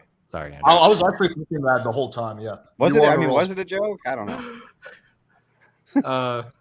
Don't you think there's like some reasonable middle ground? No, it's got to be child fucking, or people's eyes are averted from every sexual thing in society. That's what Ben said. That's what Zen said. No, but don't you agree? Don't you agree that when we promote all this sexual, like it doesn't even have to be promiscuity, but just the sexual lifestyle in society today? Don't you agree that kind of increases people's triggers and emotions? You're making a fundamentally toward what they would deem to be satisfactory sex, whether through porn and movies and music or whatever. We're not arguing that right now. You're arguing right now that it's gone too far, but the argument is whether it should exist at all. I think it should exist to some extent. We should talk about sex more publicly and even have things like porn. Now, if you want to argue if it's gone too far, to some extent, we could probably say, yeah, it has, probably, for sure. But that's a different argument than should it be there at all or not. If you want to argue whether it's gone too far, we could, but then you've already conceded to me that, like, okay, yeah, maybe some amount is good, but it's gone too far. But I don't think that's what you want to argue. Hang on, that's the problem, is that if we say that there's some middle ground that we can't identify, well, then it's all going to fall arbitrary, and we're going to end up with what I just suggested earlier, unless we have a different foundational principle that doesn't allow for it at all and says everybody's sexual activity should stay in the bedroom. You can talk about sex, but I'm talking about promoting sex, which is what we're seeing in media today. Why does it have to be arbitrary? Why can't we like draw some lines in the sand? Where's the line? I don't know. We'd have to figure it out. You think we should have some reasonable line that we draw when it comes to pornography? Yeah. So, like, for instance, should children... Am I going to get to finish a single sentence? Yeah, you are. The entire time. Right. Okay, sure. So should children be allowed to watch porn? Probably not. I think it's an okay rule. So that's one line we could draw. Should there be special areas reserved for pornographic materials? So for instance, some bars are titty bars and most bars are not. That's probably an okay line to draw. Should it be the case that you could access, so this would be a different regulation. Maybe all porn should require at least like a 1 cent charge on a credit card to access. That could be a line that we draw. That would probably severely limit the amount of porn available to people today. Should porn require an ID upload? I think they talked about in the United Kingdom making that requirement. That could be a line. These are all things that we could argue about that would be reasonable lines, or maybe too far or not far enough that we could put. Well, then let's argue about them. Where do you want to put the lines? But this is completely besides the point of the debate. Like, where are we going to put the line on? Well, it's just it's the avenue that I wanted to explore when it comes to people being non-sexually compatible because they are dissatisfied with their sex life because they see other shit going on that they want to partake in, like whatever their fantasy is on Pornhub. Like they see that and they're like, I want to actually do that. And then their wife's like, no, I'm not doing that crazy shit. And they're like, oh, my sex life sucks because I watch way too much porn. That's really what's going on. And we all fucking know it, by the way. Okay, that could potentially be a reason. Do you think another reason could be the fact that they don't watch porn? They just have really shitty sex, and maybe the girl talks to one of her girlfriends, and she figures out that, she's the only one having really shitty sex. It's not what the empirics are showing us. I mean, this is the whole problem with it, right? Is that if you guys concede that there's conditioning that goes on, environmental conditioning from the time a child is young, and that the environmental conditioning is definitely going to make a determinable outcome in that child's life. I don't think either of you are going to say it's not. Then we're going to have to point to the fact that these things that are happening, the over-glorification of sex, seeing sex everywhere, sex is going to change people's attitudes significantly. So Zen's entire point here is to say, knowing that that's true, don't you think that we might be able to have, kind of a different way of looking at this if society wasn't so fucking sex crazed and we didn't have all this bullshit everywhere? That's his point. Yeah, I acknowledge that could be a factor. Now I want Zen to acknowledge, or you, Andrew, that there could be another factor, and that could be just the shitty sex in of itself. Do you think? Sure, we just think it's far less significant. Okay, well, what is that based on? Like, let's see the empirics. Okay, so the empirics that it's number 4 on the divorce list. No, that's comparing sex to like money and shit like that. We're talking about bad sex. What are the causes of bad sex? You're saying that I think it's people's unrealistic expectations. I really do.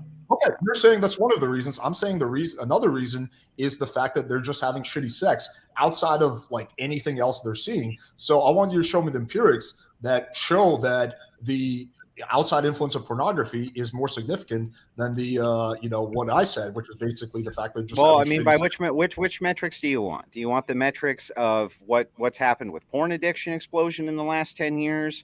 Do you want the metrics for what pornography does to a person's brain? Do you want the metrics for when children are watching? Hang on. Do you want the metrics for when children are watching pornography? What their view of sex becomes just 2 years after? I mean, which metrics do you want for this? No, I want some kind of clearly massive pornography and sexualization of society everywhere is problematic, Alex. I want some kind of study that suggests that pornography is playing more of a role than sexual incompatibility. Well, I don't know that we can square those 1-to-1 through empirics, or at least I don't have them ready. But you just said that it's so much more important than sexual incompatibility. I don't know the study offhand, but I believe that something like close to 50% of marriages, of divorces rather, contain like some reason being pornography use in the divorce courts or whatever. So like there is a significant causal link or correlation between pornography and divorce in America. Again, I don't have that study. I could find it if you want, but I'm pretty sure it's true. I don't think you can say that pornography is playing more of a role than sexual incompatibility. You have no evidence for that. You presented zero evidence for that. Well, don't you agree? Just humor me here. If there's a guy who's married to a wife and the wife is generally pretty modest, she'll do most things within the standard, she'll do blowjobs or whatever. But she let's say she draws the line at anal in threesome. She won't allow threesome. But then the husband. His entire fucking search history is anal and threesomes on Pornhub, and all he wants is fucking anal and threesomes from his wife, but she won't give it to him. Don't you see why you would call that sexual incompatibility caused by his porn fetish? I mean, or at least deeply correlated to his porn fetish. I mean, this is just an example of how that could occur. And because so many men watch porn, and because porn is so absurdly unrealistic and causes all these unrealistic expectations on men, that it could result in a lot of sexual incompatibility. Like it's actually, I mean, you can just reason it logically, but go ahead. Well, sure, porn could play a role. Also, just the simple act of they're not sexually compatible could also play a role outside of any porn. Maybe neither one of them is watching porn. Could you foresee a situation where two people get married without having sex, neither one of them watches porn, and they just have totally different sex drives, they have totally different sexual interests? Like that could also happen. It could happen. Yeah, I'm sure it could happen. But I just think it's a lot easier to make it work when you're not being influenced by all these external absurd factors like porn. Yeah, probably too much porn use is bad. Sure. I don't think anyone's arguing against that. Okay. I think any porn use at all is bad. But yeah, no. Okay. I don't see how that ties into the argument at all.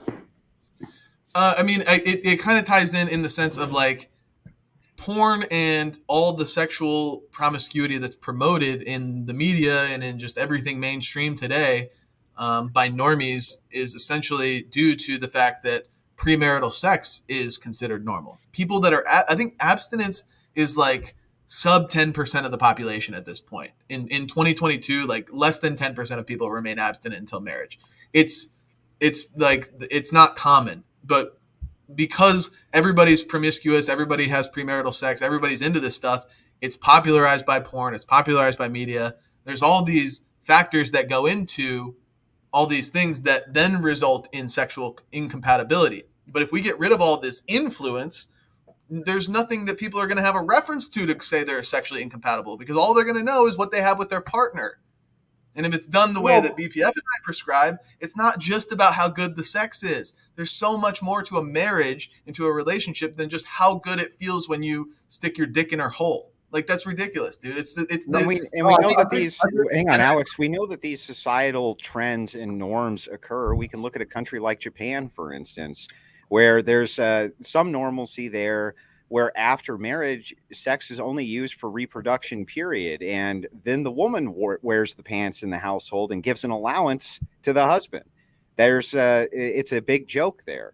And that's led to a lot of the young men checking out, not just that reason, but that's one of the reasons for them checking out and becoming herbivores. And what a herbivore is Japanese kid who checks out of the dating scene. But that's a cultural norm that's there. So these things are environmentally influenced in a big way, is all we're saying. And we know that this culture right now does not frown on premarital sex at all. So what we're saying is, like, maybe they ought to a little bit. Maybe we ought to bring some of this madness back. Yeah, I mean, I could totally foresee a society if let's say we ban porn, we ban any kind of erotica or sex writing. I still think you're going to get situations where a married couple realize they're sexually incompatible and then they get divorced, right? So I don't think you're going to solve the problem just by getting rid of porn. You can't solve anything completely, dude. Like, there's always going to be unforeseen circumstances. We're just saying that there's these kind of factors we can point to that I would argue do lead to people's sexual expectations becoming higher than they should be otherwise, because porn is unrealistic. We could also point to sexual incompatibility and people not having sex before marriage and not finding this shit out, and then getting married and realizing they have absolutely nothing in common in the bedroom. Like, I know this kind of anecdotal, but I'll use my cousin as an experiment. This is a true story. My cousin got married to a chick he barely knew, right? And when we asked him, why is he getting married so fast? He's like, oh, I really want to have sex. And in the Bible, it says you shouldn't have sex until marriage. We're like, okay, dude, interesting plan. 2 months later, they got divorced, right? What do you think he could have done to make that relationship better, to avoid getting divorced? Okay, before you guys answer that, here's what he could have done. No, wait, stop, Andrew, stop. Okay. Last intermission is the last 30 minutes, last half hour of the debate. Thank you guys so much for watching. Remember, send in your questions via super chat to any of the channels. I've been tracking them so far. Destiny, just to let you know, your super chats have now started coming in. I got them. I just missed one for $50 that I can't say anymore because I don't have access like that. So if you could send it in the private chat, and I'll fill it later. Thank you. Gentlemen, continue. Okay, what do you think my cousin... I just want to say real quick, Kevin, will you shut the hell up, dude? will you shut your fucking mouth? Can we get a mute on this Kevin Ray Wilder guy? He's been talking way too much, hogging the fucking mic. Shut this guy up. All right, sorry, continue. I will say, Kevin, you did a very good job modding this. Like, honestly, it was fun to watch. Well, the less I talk, the better. I mean, you know, when it got a little bit crazy there, that's what people watch for. So why would I stop it? You know? Okay. No, So okay, As long as we stay on track of what we're talking about. So we were talking about pornography and how it relates to, you know. So Sexual yeah, Alex, so compatibility. real quick. So actually, because I was linked this earlier. I've been reading this. So you linked me something from the Institute for Family Studies. Just curious, and I'm not going to use this as discredited study, but are these people that are doing like pro-family, pro-religious group, pro-whatever? I don't exactly. It says Institute of Family Studies, so I'm sure that they do. You know. Okay, just curious. pro-family All right, stuff, just curious. sure. So I'm reading down here through the data, and I'm kind of reading through some of the conclusions that the author is drawing. And there's a couple of interesting things about the survey that the person brings up that I wasn't even aware of. So the idea that a marriage works most for women that have like 0 to 1 partners might not have anything to do with how many sexual partners they've had at all. It might just be that they found a really, really good person after 0 to 1 partners. That might be the case. So if you find your quote unquote soulmate after 0 or 1 partners, then it might be the case then that, like, of course, you're not going to have more partners after that. But the interesting trend that they point out is that your chances of that marriage lasting increase from 2 to 3 partners and increase from 3 to 4 to 5 partners. So having more partners after that actually shows a decrease. So if you've had sex with 1 or 2 people, you're better off trying 2 or 3 more people, and you actually have more success. And But it does say that the highest success is 0. The longest lasting marriages are with 0 partners, and that's correct. But the person writing this article doesn't mention anything about how the reason why is the reason why is because she hasn't had sex. So well, that's all a study or a survey is just they're just pointing out the data. If we trust them to gather the data, we should look at their analysis of the data as well. So he says, my best guess rests on the notion of overemphasized comparisons. In most cases, a woman's 2 premarital sex partners include her future husband and 1 other man. The second sex partner is firsthand proof of a sexual alternative to one's husband.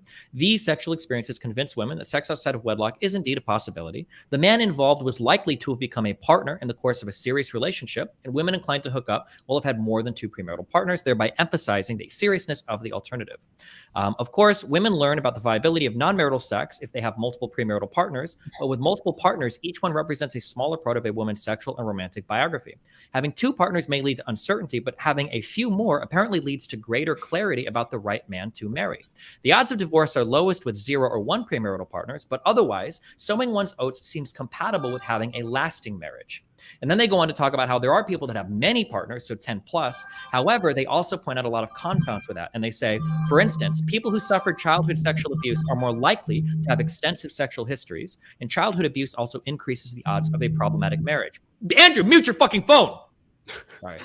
That's literally what I just did was grabbed it and muted it. So it seems like even in here, and I'm assuming that this website is a very pro-family, like pro-abstinence website. Even here, it seems that the authors are conceding that, of course, somebody with like 10 plus sexual partners, like Alex pointed out earlier, if somebody tells me they've had 30 sexual partners and they're 18 years old, it probably doesn't really have to do with the sex. There's probably some other shit going on there that's leading that person to have a very fucky life. Or if somebody's like 35 years old and they've had 30 sexual partners, okay, like this is probably more reasonable. Or like 20 sexual partners by like 30 or 35. And I think the author of this goes on to point out. So just on that fact of like having more sexual partners is necessarily decreasing your ability of having a lasting marriage. First of all, by the data you provided, which I'm assuming is already biased in your favor, that's not true. And then secondly, the reasons to explain that it's just because it decreases from 2 to 3. I'm looking at it too. It decrease, like the likelihood of divorce decreases from 2 to 3, and then again minor from 3 to 4 or 5. But then after that, it goes right back up. So once you have more than 5, you get to 10 plus partners, yes, that's when it's at the no. I'm looking. If we're looking at the same graph, it says Figure 1 chances of divorce after 5 years of marriage. It says so from 0 to 1 to 2, the chances go up, chances of divorce, and then from 3 to 4 to 5, they go down a little bit. But then from 6 all the way to 10, they just go right back up. But but looking at this graph, having 9 partners gives you a higher chance of a successful marriage after 5 years than having 2 partners. Okay, but we're arguing for 0, which has the best chance of a successful. Sure, that's fine, but I'm just saying that the way that correlation looks seems to imply that there's something more going on here than just saying more sex is bad. Because think hold on, about it in relation to our argument. No, wait. Hang on, I'm thinking think about it in relation to our argument. Hold on, Zen. Let Destiny go. Go ahead. Yeah, let him go. Yeah. You're just what you're doing is you're just looking at the graph and you're not reading what the author has said about the graph, what they've typed about it, and then 2, you're not engaging with why the numbers might look the way they do. So, for instance, if I look at somebody with 0 or 1 partner, right? Maybe it's the case that when you were 18 or 19, you fucking found your fucking soulmate. This is like, holy shit, this is my greatest partner ever. That's amazing. And then you get together with that partner, and then your marriage sticks forever. But if that's the case, then of course you're going to have a successful marriage with only 0 or 1 partner. That you found like the person right off the bat. But just because you could have dated around before finding that person doesn't necessarily mean that you would have damaged your chance with that person. You're just by virtue of the data, it's probably going to be that somebody with 0 1 partner has a higher chance of maintaining a longer marriage. No, because they probably ran into their. That's not just from the data. That was from your own internal reasoning right at the beginning of this debate. And I can give you the timestamp if you want, where you claim that you think that women are going to have the most successful chance of finding the best partner for themselves the lower their body count is. So it's not just from the data. The data is just one more tool to add on top of your own reasoning skills. I'm just reading the author's writings about the data. The author, I mean, to be clear, the dialectic here is we're arguing for 0, and you guys are arguing for or either neutral or just anything in between, 0 to many. And with 0 partners, it's showing like in all 3 like sects of the study that they did, it's like 5 to 10% chance of marriage or divorce. Sorry. But then when you go to 9 partners, which yes, it is technically lower, 6 to 9 partners is technically lower than 2 partners. It's still a 25% chance of divorce in this study. I mean, it's still a significantly greater chance of divorce. Sure, I understand. But what you're trying to say is that because of the greater number of sexual partners, they're getting divorced. But another explanation could just be the people with 0 or 1 partners, the first person that they started dating happened to be the one that was like the most compatible. Yeah, but that's just like who knows. That's just another maybe who knows what argument. But the problem is that hang on. In reality, with these studies and with these surveys and all this data, you can't really draw causal links between anything. All you can do is point to correlations that appear to be strong or weak or nonsense or whatever. And if you can't draw any causal links, then you can't give any prescription. So why would you even link with this study? If you're that's your problem. That's the problem with empirical data. Yeah, no, I agree. Hold on. That's not. You can draw causal links from empirical data sometimes. It just depends on what the data is investigating. Well, in this particular scenario, and I mean, you would have to point me to something specific that you're talking about. From what I'm just giving you, data just provides correlation. It doesn't give you a cause. Well, wouldn't it logically follow that every time you add a sexual partner, your chance of being married goes down? Well, that's not what the data is showing. Like that's just if you think about it logically, that's what it founds. If like there's something. Let's say real quick. No, I'll wait. Just survive on that. Because that was a perfect. Wait, just survive on that. Let's say, for instance, you let's just ask people how many people you've dated. Let's say I go to one group of people and I say like, oh, like how many people have you dated before getting married? And this group was like 0 to 1 person, and another group was like 5 people. Well, chances are the people that dated 0 to 1 people, their marriage is probably good because they found like the one like right away. Whereas the other people that dated 4 or 5 people first, they're still like dating around to find like that person. So it's going to cause so now the question is like, oh, well, hold on.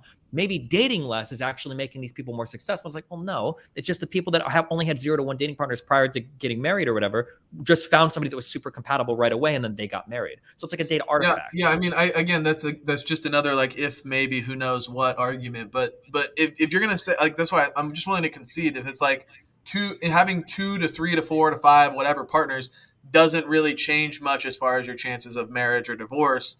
I might just concede that. But again, our argument is that the most ideal scenario is abstinence, 0 sexual partners, and that's what the data supports. That's what matters here. That's your logic supports that. No. Is that correlation or causation? Like, can you see how maybe someone who has 0 partners before marriage maybe found their partner like their high school sweetheart, or maybe they're more religious, and religious people are less likely to get divorced, right? Like versus someone who has 8 or 9 partners, maybe they're not religious. Religious people are less likely to get divorced, right? So maybe this is a correlation thing instead of a causation thing. If you think about it, like if this was a causation thing, something inherently about you having sex with other people caused your chance of marriage to go down, then you would see the chart just go all the way up. Every time you add a new person, your chance of marriage goes down, but that's not what the data is showing. So that suggests it's a correlation, not causation. Yeah, because again, you can't just find a causal link between anything really with just one piece of data. But you can point to a series of correlations that are strong enough to say, maybe we should live this way, we should act this way, we should not do this, I that. agree. I mean, especially if they match up with other contributing factors. I agree 100% with what you're saying, Zen. But here's the issue that I think, okay? Let's say that, because what we have is some data, and what we're both trying to do is come up with a hypothesis that the data fits. That's what we're trying to figure out. And you're telling me that the more partners you have in general, having more partners is going to increase the likelihood of you being divorced within 5 years. Therefore, by virtue of having more partners, you're more likely to get divorced. Like just that thing, there's like some link there. And I'm saying, okay, that could be true. But the problem I'm running into is when I look at the data, past 2 partners, you're better off having 3, 4, 5, 6, 7, 8, 9 partners before that trend actually gets worse than having 2 partners. Now, if you were trying to, if your hypothesis was to say abstinence is best and having more partners is actually damaging your ability to maintain long marriages, I wouldn't expect to see the trend reverse at 2 partners, then reverse again at 4 to 5 partners, and only get past 2 partners once you've had 10 or more partners. But it's not, okay, for one, it's not a very significant trend reversal. Like they're like again, 0 to 1 is like this, and then like 3 to 4 to 5 is kind of just like a very shallow decrease, and then it goes back up. It's not very significant. So it looks like one partner is 21% and 6 to 9 partners is 26%. That's not a huge difference in. It's no compared to 5% versus 30%. Sure, 5% versus 25%. Sure, but your difference from 1 to 2 partners is it goes up from 21% to 30%. And then from 2 partners to 6 to 9, it drops all the way back down to 26% from 30%. From 4 to 5 partners, it's down to 24%. I'm just saying that it doesn't seem like your hypothesis is explanatory. Explain to me how it changes from 2 to 9 partners. Why does it do that? All three of these graphs show the greatest changes. You're just restating. Oh, we're in the pre-sub area. Okay, I've said my piece. All three of these categories on this in this graph, the greatest changes that occur are from 0 to 1 to 2. Everything else that changes is much more mild, even if it reverses. But there could be even something to be said about this. Like you guys keep saying, like, oh, what if external factor occurs here? External factor occurs here. What if it's just simply the case that people they experiment with sexual partners, like multiple sexual partners, and they realize this isn't actually ideal, and they become more willing to settle down after experimenting. Then you would expect after 10 plus partners that number would be even lower, but it's not. So I just want to be I think at that point you just become a lost cause. But yeah, so I just want to state one more time very clearly for the audience, because he won't answer the question, right? So if you didn't ask a question, I'll answer your question if you ask it. Okay, sure. So my question is how can you explain the reversal of your trend at 2 partners if your hypothesis is that more partners will cause you to have a higher chance of divorce? It's not our hypothesis. Yeah, I don't think I said cause, but I said generally speaking, there is a correlative trend with more sexual partners being less desirable for the opposite sex. Or also that it's less likely to lead to a stronger marriage. Okay, me and Alex, I think we 100% agree. If you're not going to put any causal link at all, chances are, like most religious people or like arranged marriages, are probably 0 to 1. I would agree with that 100%. Yeah, if that's what you want to say. If there's no causal link, then yeah. You guys can only make moral prescriptions based on correlations. Like, what are the causal links that you make? I can make observations about relationships and say something like sexual compatibility is a really important part of a relationship. We can back that up with data that you can see some people will get divorced because of sexual incompatibility. And I'll say, well, in that case, you should probably have sex before marriage. That's a reason. That's a prescriptive statement to make. Now, if you want to say, well, hold on, I don't think that's good because having more partners is bad. Well, is having more partners bad? Because when I look at your data, when you say having more partners is bad, you're implying that by virtue of sleeping with more partners, you're decreasing your chance of success at a successful marriage. But that's not true. Your hypothesis doesn't, your data doesn't fit your hypothesis. It is true. Anything that's more partners past 0. Anything that's more partners past 1 does decrease it. Having more partners past 1 doesn't mean that it's causing it. It's just correlated with it. I don't know what 0 and 1 partners is. It might have just been somebody that met their like soulmate really early on in life. Or they got arranged. Data is just a correlative factor. There is no causal link you can. You can't say just correlative. Your whole point is that this is causal. If you say it's correlative, you've undermined your entire argument. Yeah, your whole point is that having premarital sex is worsening your ability to have a successful marriage. I'm not undermining the argument, because that's effectively what every single empirical data-based argument is based on, is just correlation. Like, and for your example, reasoning and your own reasoning. If a vegan says like all-cause mortality is lower in people that eat plant-based diets versus not, like, that's just a correlation. It doesn't necessarily follow that veganism causes lower mortality. It but will it's if you correlated, control, and that's what their argument would be based on. I'm not saying I agree, by the way. It will if you can like control for enough variables. That's the whole point. If it was the case theoretically that I could control for every single variable in a person's lifestyle and diet, and the only thing that I'm altering is like the amount of meat that I'm having the person eat, then I could go on to make a statement that like there's a good chance that there's a causal link here between the consumption of meat and all-cause mortality. But that's assuming that I'm controlling for enough other variables, which this study goes on to admit that it doesn't do. It doesn't control, for instance, for adverse childhood. Control for enough variables, though. There's always more. That's always the difficulty of doing psych research, of course. But like, I mean, you do this. Obviously, these are all retrospectives. But I mean, the strength of a survey could show that. So if they would have asked questions about like childhood sexual abuse, that's one thing we could have ruled out. If they would have asked questions about arranged marriages, that's one thing we could rule out. Once you rule out enough alternative hypotheses, then we can fall back on one. Your hypothesis is that more sexual encounters are going to cause you to have a higher chance of divorce. They're just going to lead to more divorce. But I don't think we've controlled adequately for enough variables to really say that. And even the author of your study or the person reviewing it seems to agree that there are other things that could account for it. So, well, do we agree then that effectively, like from what you just said, studies can't prescribe oughts? You can't get an ought from a study. You can't get a moral ought. Well, I mean, that's a human. Yeah, of course. You can't get an ought from an is, but that's not right. But, so then, but I mean, we kind of can. Like, well, then there's no moral argument that can even be made in your guys' worldview. So we're just using. Maybe we should have just had a meta ethics debate, Destiny. Maybe we should have gone there. Well, everyone here agrees that we can, in a way, get an ought from an is. So we're just like analyzing the is right now because the is going to determine our oughts. I think all of us here agree that we ought to have healthy relationships. We all agree that we ought to have healthy marriages. So if that's the case, then we're going to analyze descriptively the data that's going to show us what's more likely or less likely to lead to healthy marriages. So of course, if we can draw a causal link between more sex, and I think Alex would probably admit this, I would admit this, if you could actually show me that all else equal, just having more sex is damaging a lot of your future relationships, then I would say, oof, I think we should probably pump the brakes a lot then on casual sex or push people towards having as little sex as possible. But I don't believe that's the case. And I don't think I've been presented with evidence to believe that's the case. Well, don't you think that that's the case via your own reasoning, though? If you think that the more sexual partners a woman has, the less desirable she's going to be for the partner that she ends up wanting to have? Not necessarily. So you don't trust your own reasoning either? Well, it's not my own reasoning. That would just have to be something that is demonstrated, I guess.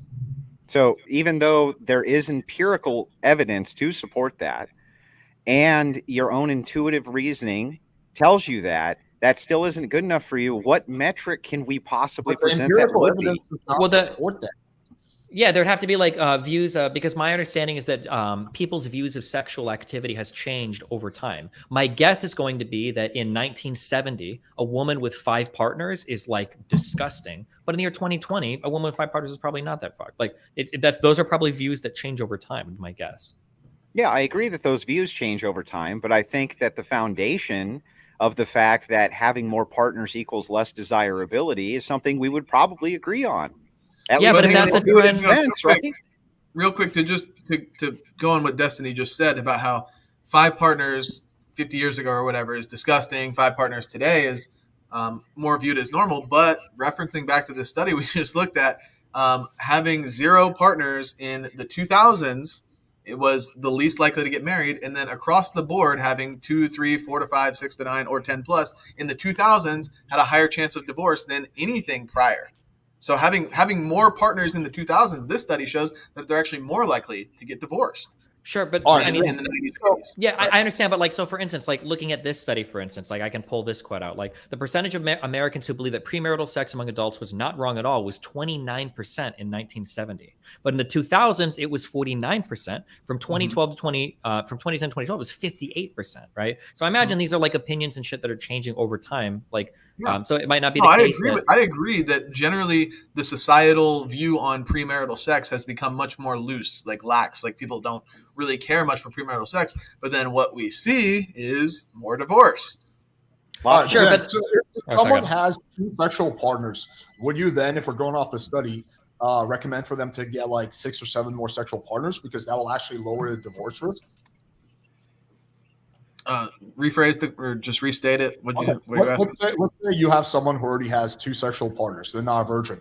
Would you recommend for them to get another 4 or 5 sexual partners before they get married? Because that will further lower their divorce risk?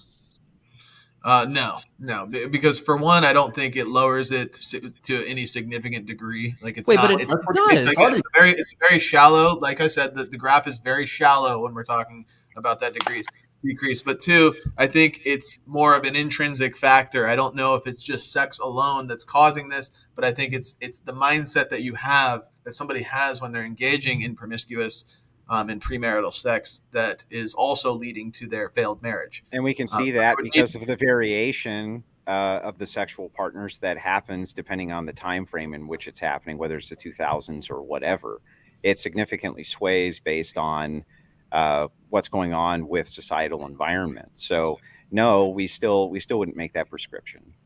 Okay, so you're not going to make that prescription, even though the data supports it. But we're supposed to make the prescription that one should not have premarital sex at all. Yeah, but the data supports it in another way if societal conditions are correct, and so we would try to move towards those societal conditions. Like we're essentially just saying like what we are advocating for is the most amount of people having the closest to 0 sexual partners premarital as possible. We want the most amount of people remaining abstinent as possible. Sure, we understand that. You just don't have a really compelling But anything like compelling when we're hypothesis talking about like, oh, you already got 2, 3, 4 partners. Should you have more? Like I don't know. It just becomes arbitrary at that point. I think ideally, it's not arbitrary according to your data. Sorry. Yeah, the data that you're using to base your argument on suggests that you'd be better off having a few more sexual partners if you already have 2. Based on current environmental standards, but those environmental standards, when changed, you see the trend changes with it. Well, we live in the current world. We don't live in an idealistic fantasy world. Well, it's not idealistic in fantasy to want to change environmental conditions to get the outcomes that we want in society. But you can't change the world. You can just change your own behavior. Maybe first of all, a single individual can change the world. We've seen that 1,000 times. But that aside, all we're doing is advocating. All that we're doing is advocating for what we'd like to see and the changes we would like to see.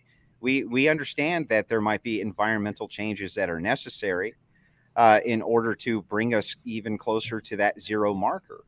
So I don't even know what the fight is. Why we're supposed to use the study to change our position that people shouldn't have any premarital sex when you're not willing to use that same exact study to change your position when the data supports that you go from 2 to 6 partners. But it doesn't. That doesn't change our actual argument. Like let's just say I concede. Yeah, sure. Have 2 more partners after you had 4. Okay, but my overarching argument is 0 is best. That's the argument we're making. Is that 0 is best? Obviously, you can't undo if you've already had 2. That's great, and we're saying let's say we agree with that. And you said 0 is best, but if somebody's had 2, they might as well have 7 more.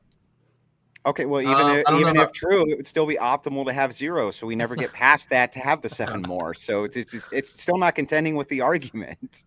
Yeah, like even if we concede all of it, yeah, have 7 more, but 0 is still best. The argument is that 0 is best, and all the data shows it, or all the data shows it, and our logic shows it. Okay, I mean, yeah, like your argument changes multiple times, but okay. No, it's remained the same the whole time, and we've restated it multiple times. Okay, going back to my cousin example. So what do you think my cousin could have done to have a less likely chance of his relationship ending in failure, or less likely of him getting a divorce? I'll phrase it like that. What do you think? There's a lot of things the cousin should have been changing. That's why I said that there's a mindset that goes along with it, but I think that's a totally different subject. If you're going into a marriage or a relationship at all, just like with the intention of like, I want to have good sex, and that's like all he cares about. What's your certainty that if your cousin had sex with her beforehand, he would still be married? He probably would not get married, and that would be for the better. Okay, so what is your level of certainty that he would not have gotten married? Pretty high. Why? Because clearly the sex was not that good. Okay, so what you're saying is that your intuitive reasoning is telling you that the same intuitive reasoning that tells you that the more times a woman has sex, the less desirable she is to the opposite sex, right? I said just generally. I said to some guys, that will play a role. It also depends on what the number is. I don't really think there's a difference between like a girl having one sexual partner and 5 sexual partners. But if we're talking about between like 100 sexual partners, yeah, that can be a red flag for a good amount of guys. But not 50? I don't know. I mean, that's a little bit less than 100, a little bit more than 5. Yeah, I mean, like there's levels to it. Okay, so then your logic tells you that basically every single time a woman has a new sexual partner, her chances do decrease for her being able to net the person that she wants, right? No, I think it's like a threshold thing. It's like you can drink and drive until a certain point, and then you've reached that threshold, and you can't drink and drive. I think Well, it's what's kind of the like threshold then? Well, it depends on the guy. Well, I mean, so what do you think generally it is? Like 6, 7? I really don't know. I can only speak right. You don't know, but what you do know is that you do think that it's less desirable the more sexual partners a woman has for most men. Probably there is some type of threshold there, at least for most men. Even if it's 10,000, there is some threshold somewhere, right? And you can't get to that threshold if you're not having sex with multiple men, right? Therefore, every single time you have sex with a new woman has sex with a new man, this is going to lead her one step closer to that threshold, and that would be bad, Alex. Not if she doesn't reach that threshold. And also, even if she does reach that threshold, there's still going to be plenty of guys who are down to marry her. So I don't think she's going to be hurting at all. You can have a chick with 500 bodies, and there's still going to be guys lining out of the door to marry her. So yeah, I don't really think that's going to impact her chances in a drastic way. Why do you think that there's going to be guys lining out the door to marry like an ugly chick who's had lots of sex with lots of guys? Like the chick the chick that you take home from the bar at the end of the day because nobody else wants her or whatever, Alex. Well, I never said she was ugly. You just added that condition in there. Yeah, well, that's why I'm asking you. What if she's ugly? Do you think that then it drastically decreases her chances the more body count she has? I think her being ugly is going to play more of a role in her body count.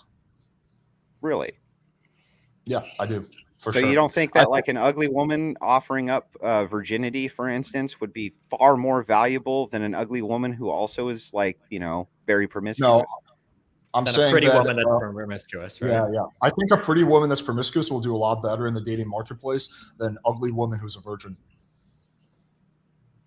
So, again, though, if an ugly woman has just 10 sexual partners, don't you think that still would be less desirable for a man than an ugly woman who's had 0? Depends on the guy, but I think again, 10 is probably. I think if we say like all else equal, it's probably less desirable. Sure, if all else is equal. Thank you. All else equal. That's all I was asking. I think there's still going to be a line out the door to marry that chick. So even if she's ugly, even if her body count is 10, so I don't think her life is going to be impacted in any negative way because of that. Okay. Let me ask this question. Okay. I'm sorry. You can't. All else being equal, there's no way fairly to end this, but the time is up, gentlemen. So now we're going to move into closing statements. BPF and Andrew and Zen get to do the last one since they had to get the second one on the first round. So Destiny and Alex, you can go first. Whoever wants to go first for their closing statement, you have 5 minutes. Destiny, you want to go first? I mean, I can do it if you want, but no, do we both get closing statements or just one of us? Yes. No, you both get both. Okay, I'll go first. I'll try not to use my whole 5 minutes here. Okay. I didn't know that I was going to have to give like a detailed breakdown on sexual interactions. That's my mistake. I want to apologize to everybody here that I wasn't prepared with my erotica fan fiction in order to describe the difference between good sexual encounters and bad sexual encounters. I'll make sure that next time I come, I've got some good wank material for everybody here so that we can talk specifically about what that means. And then I'd also like to point out that the hypothesis given to describe how the data fits on the one study that Zen and Andrew provided, I don't believe was sufficient to prove that there is a causal link between having more sexual partners and having a higher rate of divorce. And if they're going to concede that there is no causal link, and we're going to say that it's all corollary, then I'll say, of course, it's the case that somebody that's only had 1 or 0 sexual partners has less of a chance getting divorced, because that person's probably only dated 1 or 0 people, and they found somebody highly compatible in their first or second partner. And if that is the case, then of course they're going to have less sexual partners, and of course their marriage is going to be more likely to succeed. But that doesn't mean it's more likely to succeed because they had less sexual partners. It just means they happen to run into the person that they really love after dating 0 or 1 or 2 people. Yeah. Thank you, sir, for being very concise. I will hand it now over to Alex. Go for it, sir. Yeah, I mean, I agree with what Destiny said. I will just add that Zen and Andrew conceded that sexual compatibility is at least somewhat of a relevant factor in determining the success of a marriage. And Zen, at least himself, said that you can increase your likelihood of finding out if you're sexually compatible by having premarital sex. So if you just follow this very simple logical train, then if you want to have long-lasting marriages, which is what Andrew and Zen want, and sexual compatibility is a factor that plays into it, and you can find out your sexual compatibility by having premarital sex, then what should you do? Oh, have premarital sex. Awesome. Gentlemen, on the right side, you can choose either of you to go first, but it is now your turn for closing statements. You can go first then. Okay. I just want to point out, Alex said right at the end, he initially came into the debate claiming moral neutrality on premarital sex, and then he said at the end, we all heard it, play it back 30 seconds, you should have premarital sex. Interesting that he accused us of changing our argument the whole time and then changed his at the last second in his closing statement. Excuse me. Very interesting. But yeah. Anyway, yeah, I think we made our case pretty clear here that obviously from our own worldview, abstinence is ideal just due to Christian ethics, but we didn't have to even argue that. Destiny was the one who was trying to push it to meta ethics, ironically. But we provided, I have more studies and more data, but the data that I did provide supports the claim that being abstinent leads to a lower rate of divorce, or at least is highly correlated with a lower rate of divorce, which is all you can really do with a study. You can't provide causal chains and causal links of anything with studies that give you an ought claim. All they are is data that you then have to interpret and make prescriptions under your own interpretation. And as far as like the whole sexual compatibility thing, I really think that's an argument from just degenerate coomers, porn-addicted coomers that have been normalized by a porn-addicted, degenerate coomer society to think that all that a relationship is sexual pleasure and sexual compatibility. Excuse me, Alex. Excuse me. It's just a closing statement. Even though, you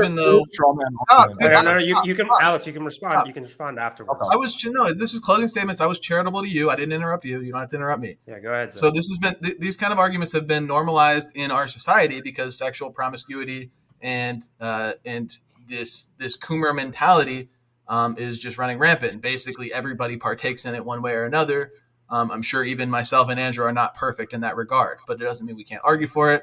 And that what we are arguing for doesn't lead to a stronger family structure, a family unit, higher birth rates, less divorce, which is what society is built on, is the family unit. So I think we made our argument pretty clear and essentially pretty sound. So other than that, I did enjoy the conversation. I think it was relatively civil. Kevin did a good job. Pedro did a good job. Destiny, Alex, I appreciate you guys engaging. It was fun. Yeah. So just to briefly add on to that, I appreciated the convo. I always appreciate the convos with Alex. I always find him to be very good faith. I know that we both get frustrated sometimes when we're going at it, but we do have good conversations, I feel like, and me and Destiny do too. So I appreciate both of you guys kind of humoring us tonight and taking this topic on. I feel like we got kind of bogged down on just the premarital sex, but I think that's okay. That was something that needed to be kind of fought out so that we could even get anywhere with anything else, because like you guys really just don't think that any of that, is a big deal, basically. Like that's kind of our whole contention with Alex and the pickup crew, But remember, one of the things that was said here that's so key, and take this away because it's very important. Everybody present agreed and understands the fact that the more sexual partners a woman has, and we all reasoned this out, the more likely it is that she's probably not going to find Mr. Right or Prince Charming or the man of her dreams or sail off into the sunset and have that happily ever after. We know this for certain. We reasoned this out long before we got to the empirics, and the empirics just kind of backed us up, right? The 0 play count is the play. That's for the best for a healthy society. And try to remember that it's super important that this adds up to what we intuitively kind of understand anyway with the current world that's around us. None of these guys are stupid. Destiny's not stupid. Alex isn't stupid. Zen isn't stupid. We understand that the more a woman screws around with multiple men, the less desirable she's going to be for the opposite sex. We understand this. I don't even think we need the empirical evidence to know this, but the empirical evidence does back it. And of course, that's going to be a problem. The more promiscuous a woman is, the less we want to have that woman around. It's just kind of the way that it is. So I did just want to kind of add that on to Zen's excellent closing statement and tell you guys once again, thanks for coming on. All right, ladies and gentlemen, and that ends the debate. The debate is officially over, and we do things a little bit differently here on the Crucible. During this time now, me and Kevin get to take our mod hats off, and whatever notes we took down, we get to interact with the debaters and ask questions. Then we're going to move over into all the super chats and questions that I've been tracking this whole time to actually field to the debaters once again. So I'll field the first question. Kevin, Joe, I think you're going to be say something for 10 seconds before you get into that. Yeah, it'll be 10 seconds, I promise. Just respond to that. Yeah, make it very quickly, please. Okay, I think Zen made a pure straw man argument because no one claimed that sex was the only factor. That's it. Oh, if we can do 10 seconds, can I ask one quick question of Andrew? Just because the data analysis part is really funny to me. Andrew, do you think we just one question. And I won't even respond to his answer. I just want to ask one question. Okay. Empirically, do you think that the chances of you dying in a fire increase the more times a fireman shows up to your house? I don't know. Okay. What do you mean? That's all I got on that one. Okay. Well, okay. I don't understand. I know you don't understand. That's the whole point.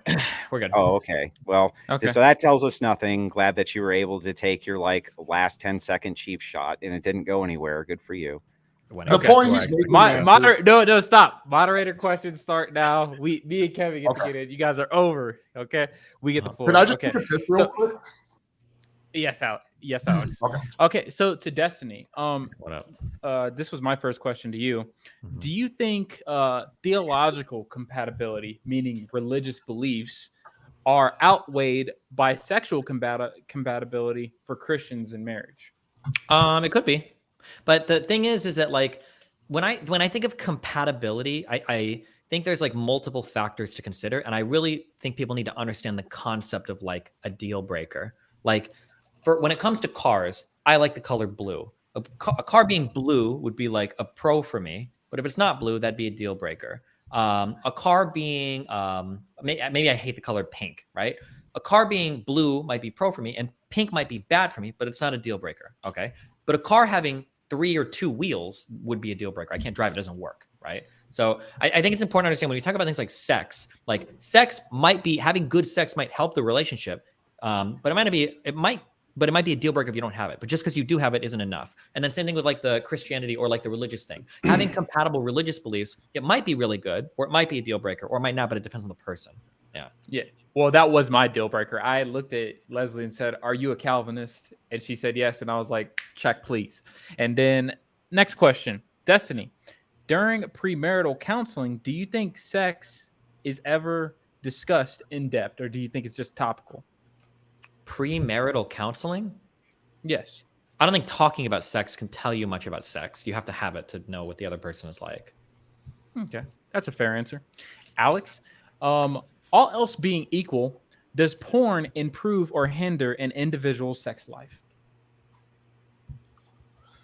It depends on what extent. I think if you're going from like 0 to like a very small amount of porn, it could potentially improve it because it kind of teaches you what you like, what you're into, expands your horizons. I know it did for me. But going from like, I don't know, mild to moderate amount of porn to a lot of porn, then I think it would probably decrease your sex life. So I just think it depends on like what point we're going to. From 0 to like 10%, yeah, I would say it probably increases. From like 40% to like 100%, no, it probably decreases. Okay. You know, one of the main arguments like against porn from our side is that it has like almost like a drug effect. Like the dopamine release is so strong that it causes you to crave more and more and more hardcore versions, more higher dosages, more often, that kind of thing. So the problem is that it's very hard to use porn like mildly and recreationally, like once a month on a weekend or something. Like a lot of people are doing it like 5 to 10 times a week. Like, so. Well, that's literally what I do personally. I watch porn like once a month recreationally. Yeah. Yeah, I'm sure. I'm not saying you can't do that. Like some people, I'm sure, could do heroin once a month on a weekend, but most people that do heroin are doing it like 5 times a week, 5 to 7 times a week, or more. So that's all. Okay. I don't think porn is nearly as addictive as like heroin. I think it's closer to like, I don't know, recreational marijuana or something. I think it's more addictive actually, but yeah, go ahead. Gotcha. Okay. Last question, and then I'll hand it over to Kevin for his round of questions. All else being equal, Alex, does a higher body count improve or hinder your pair bonding capabilities? All else being equal, again, I think it depends what the reference point is. If we're going from like 2 bodies to 7 bodies, according to the study that the Crucible uses, it actually apparently seems to increase your pair bonding. But if we're going from 7, if we're taking the data at face value, if we're going from 7 to like 20, then it seems to decrease. So I really just think it depends on your starting point. I'd be really interested in, like, when we say pair bonding, what the fuck are we talking about? Like, I don't know what that means either. Well, it's a very common thing because people talk about like oxytocin and like the chemicals, the love pair bonding and blah, blah, blah. But it's like, what does that actually feel like? What does it mean to feel pair bonded? It's like pure the reason where all you do is like think about the other person. Yeah, the reason why I brought it up is because we had a program. This has kind of like been a saga that we've been on with Alex. There was a moment where his first debate partner brought up some kind of weird naturalistic BS that Zen called it, that all led to saying that the pair bonding of a person who has a higher body count is down. And then I remember, and I'm not trying to impose this on you, Alex, but I remember I thought you agreed with that, but I was testing if you still agree with it now. You can definitely change your opinion. That's perfectly fair. I was just seeing where that was. Yeah, Kevin, questions over to you. I wouldn't say I'm like changing my opinion. I think that's basically been I think it just depends on your reference point and starting point. That's like saying, like, is alcohol destructive? Well, yeah, if you are drinking a lot, I think it is very destructive. But if you're drinking very socially, maybe it's actually good for you because, you're interacting with people. It acts as a social lubricant. So I don't know. I just think it depends on your reference point, your starting point. So just my quick 10 seconds. Destiny, do you really not know what pair bonding is? You don't think you do? Okay, for somebody that opened the debate with, I don't know what sexual compatibility means, for you to come at me and go like, you don't know what pair bonding means? That's pretty rich. But no, I don't. If you want to explain it to me, go for it. Do you have a lot of sexual partners? Yeah. Okay. Wait, are you going to explain what pair bonding means, or? Nope, no need. I was just curious. That was my 10 seconds. Okay, but I was willing to explain sexual compatibility, but okay. I think that kind of shows that you don't have any clear understanding or even definition of what pair bonding is, but all right. All right, I hand it over to my partner mod, Kevin. Yeah. Yeah. All right, so Destiny, do you think that premarital sex contributes to the incel epidemic? And if it does, do you think that having a monogamy normative society would help sort of quell the incel epidemic? No, I feel like having a monogamy oriented society would make it even harder for people to fuck. Like, I don't think incel people, it's not like incel people are like, oh God, like I can find all of these relationships. I just can't find casual sexual partners. Like, incel people can have trouble just finding out where to even find women to talk to start to date.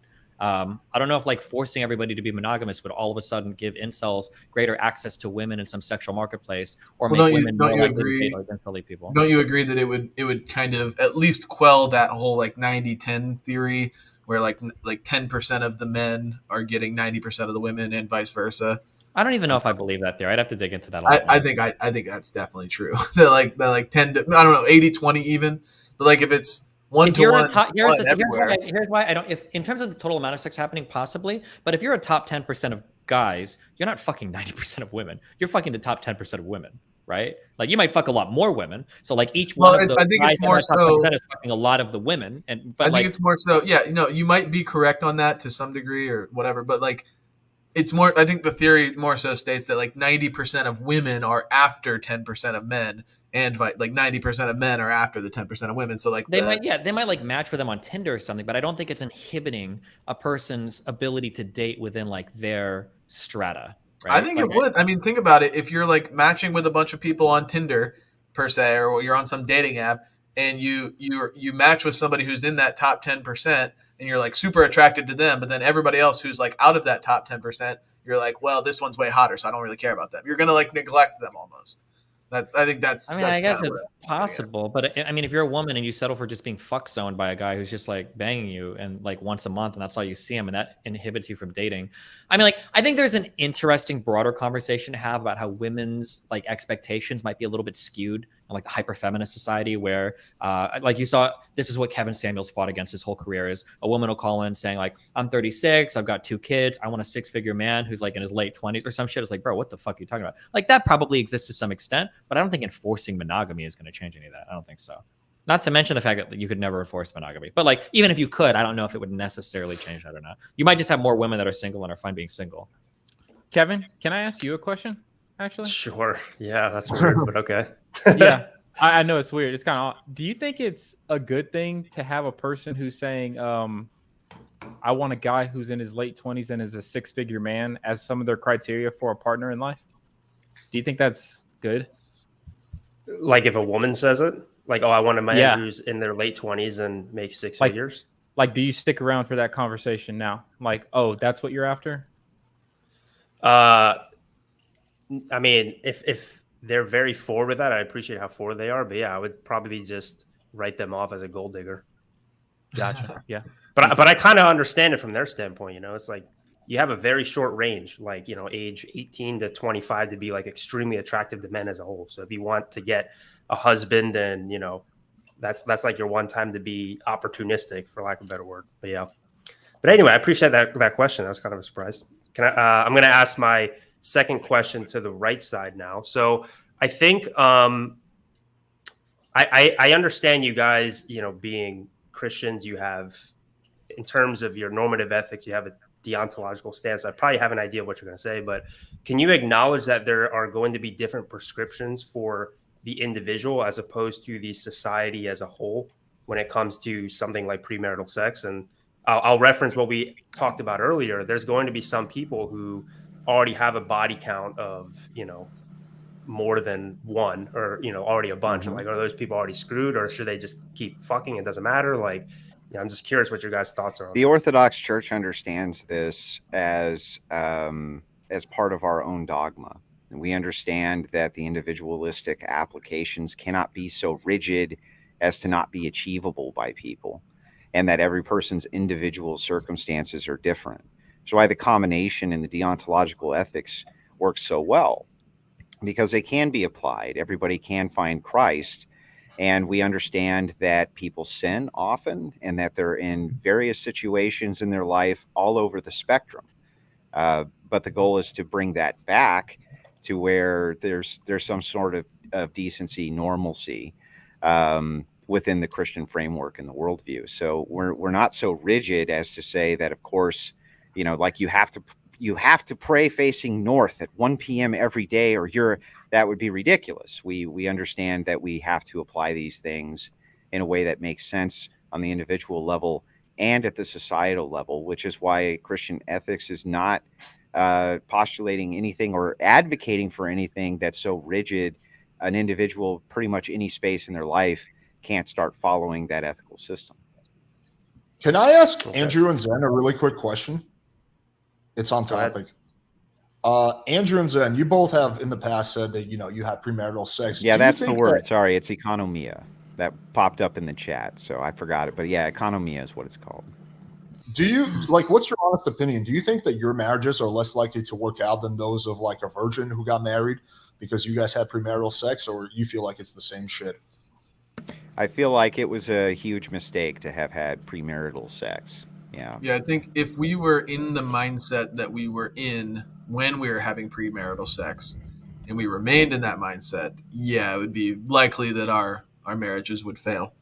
But I think our situations are similar, where we probably weren't either weren't religious or weren't serious about it at the time and have since become more committed to our faith. So we can look back and say that, yeah, it was a mistake. It was wrong. We shouldn't do it. And that's what that change in mindset, like I said earlier, is ultimately what is going to save the marriage and save the livelihood rather than just simply the act itself.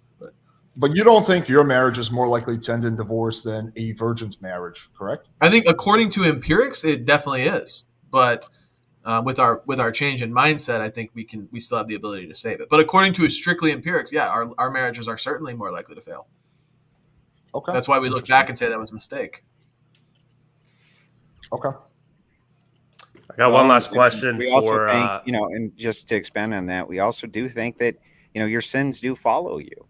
You know what I mean? Your sins do follow you. Even the secularists understand that to a degree, that the choices that they make have long-term ramifications. And having a lot of premarital sex, usually I don't even hear utilitarians say that that's a good prescription for society. You know what I mean?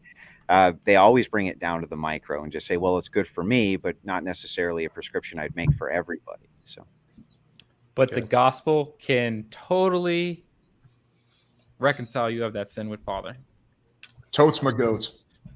All right, I have one last question for Alex. So, Alex, you said earlier that you for the most part, you're kind of against pornography, but can we acknowledge, and I think you probably agree with this, that pornography can only exist in a society that doesn't demonize premarital sex. So if we lived, drastic example, if we lived in a Puritan society, for example, like porn obviously wouldn't exist.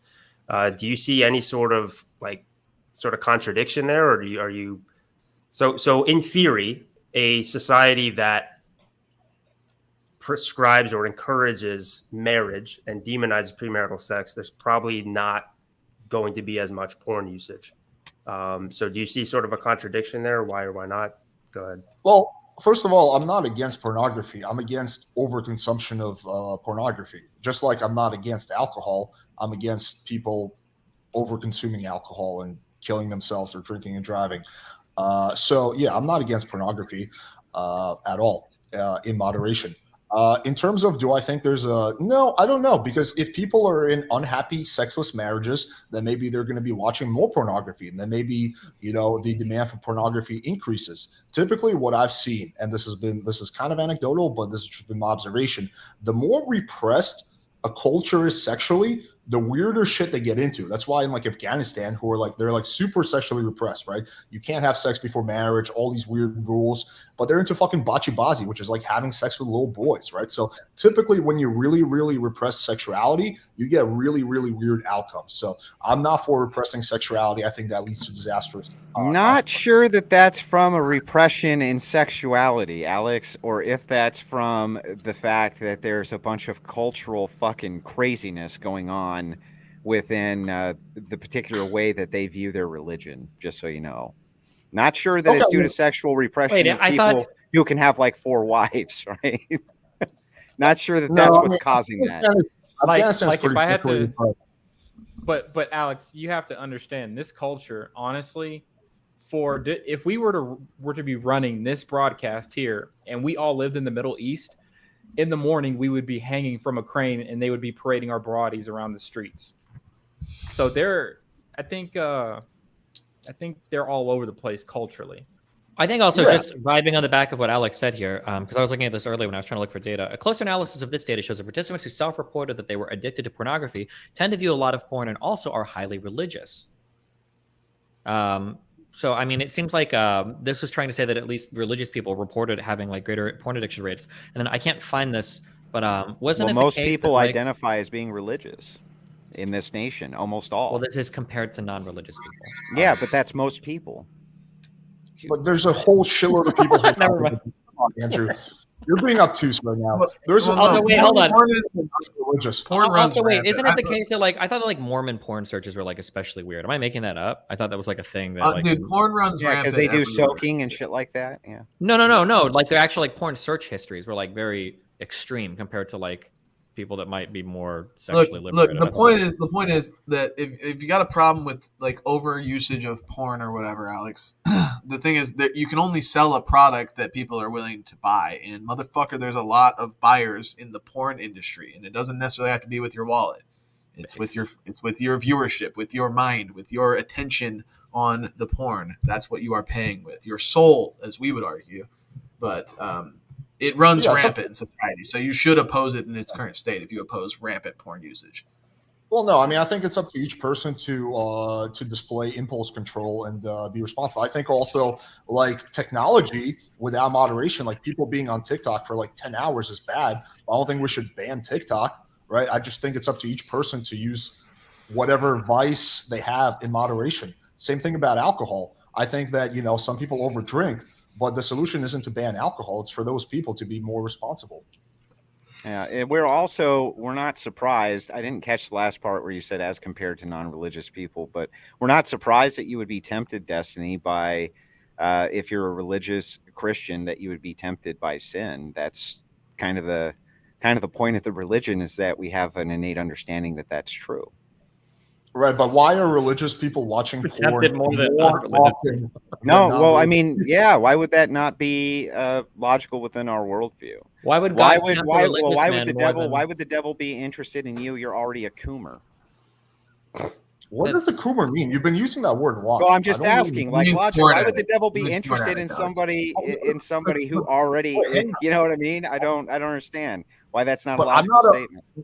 I can't speak for Destiny, but I'm not a porn addict, so I don't know where you're getting that. It says every porn addict ever. No, I'm just kidding. I'm kidding. It's a joke. It's a joke. Is it ever religiously stated in any of the Gospels or anywhere in the Bible that like more holy people are more tempted by the devil? Yeah. So this is actually stated by Jesus himself, I believe. I think I can pull it up for you, but yeah, if you're somebody who has salvation and is saved, you're definitely going to be under attack. Yeah. Well, but like more so than I got my Bible right here, guys. We could just do this now. Yeah. Which book? I actually don't really believe that. Take us there. Yeah, I'm just curious if you're more holy, like are you going to be more tempted by sin? That just seems strange. Pedro. Why does that seem strange? Because like the idea that Zed's going to get his Bible too. You're going to need to say that. The idea that you feel like selectively targeted by Satan is weird. I don't know. I've just never viewed sin. Why would Satan need to target people who are already in Satan's grasp? I don't understand the logic there. Well, if they're already in Satan's grasp, that means they've already been targeted by Satan, arguably. Why does it mean that? Maybe they were never targeted by Satan and just happened to reject everything without any influence from Satan whatsoever. But if Satan metaphorically is the rejection of God, then of course we would say that people that have turned away from God are embracing Satan. When we talk about Satan tempting people, we don't literally mean snakes tempting somebody. We speak of somebody that uses the free will that was granted via Adam and Eve to turn their backs on the teachings of God. Right. So why would that entity specifically go after people who are already in its clutches rather than double its effort to go after people who are not? If it's a war for souls, wouldn't you go after people who were already had salvation? The ones you haven't already captured? Sure. When you think of Satan, do you think of like an actual malevolent demon that's targeting people? Yes. Okay. Yep, I would agree. That is the enemy, yes. A malevolent demon, a malevolent demonic force. Okay. Don't you think it's a little bit more likely that those religious people are just repressing their sexual desires and that manifests in weird ways? Rather than Satan is like systematically targeting them. No. I have to speak now. I'm sorry. That's not it. What's happening there, the reason why they are under demonic attack is because they are people who produce the gospel, which is something that's supposed to reach people like yourself and Destiny who suppress that gospel, which is the very power to change your heart and reconcile you with God and make you, put you in Jesus Christ. So that's why they're the main target. They're the people who are capable of actually helping people in this world in the most ultimate way possible. That's why they're under attack. Okay. I mean, yeah, I would like to see that like section in the Bible, but I guess we can move on to the next point. I don't really buy that. Okay. Are we moving on or are we go into that We'll- section in the I Bible. would like to move on. We're It's gonna up be to here all Kevin. night if we keep We- this we- up. we can move I on. don't have any more. I don't have any more questions. So Okay.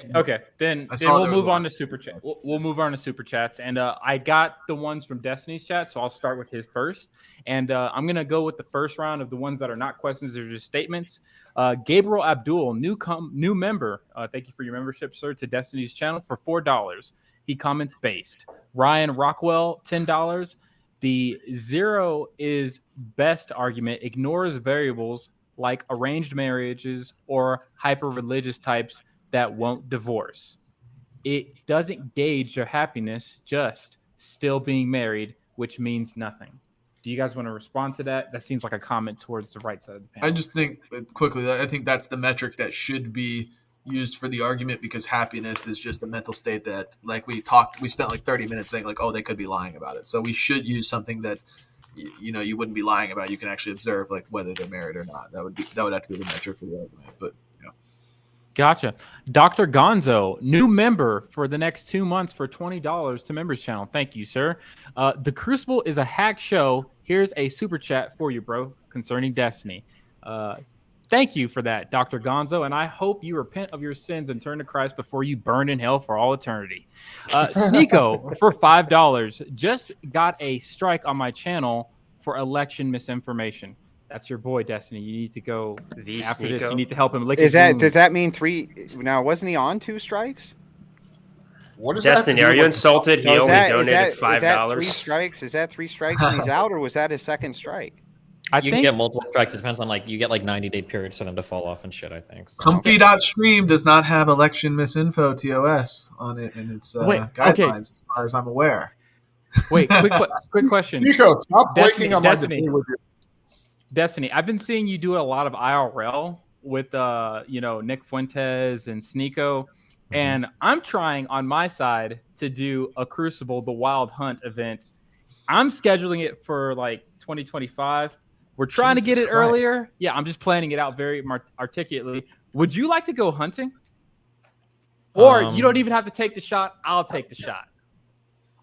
Is this an assassination joke, or do you mean like go out like hunting, or what do you mean? No, like real hunting. Like we're gonna Like find hunting deer or something. Pedro has never had a bad faith bone in his body. Whatever he's saying to you, he actually means whatever he's saying. So, just saying. Like hunting I deer. don't know. legit. We can I I don't know. consider it, but I don't know you gotta why he's understand asking from my you for a perspective, hunting that's trip. hella spooky, right? Yeah, that would be spooky, but Yeah, I dude, would we're say going in the this. forest and one of you comes out, Pedro. No, it's What? gonna You'd actually be be a going live. out Well, to the forest with guns and a black guy, Destiny? Is that your problem? well, this is the real. black well, guy this doesn't is scare me. It's the conservative part that scares me.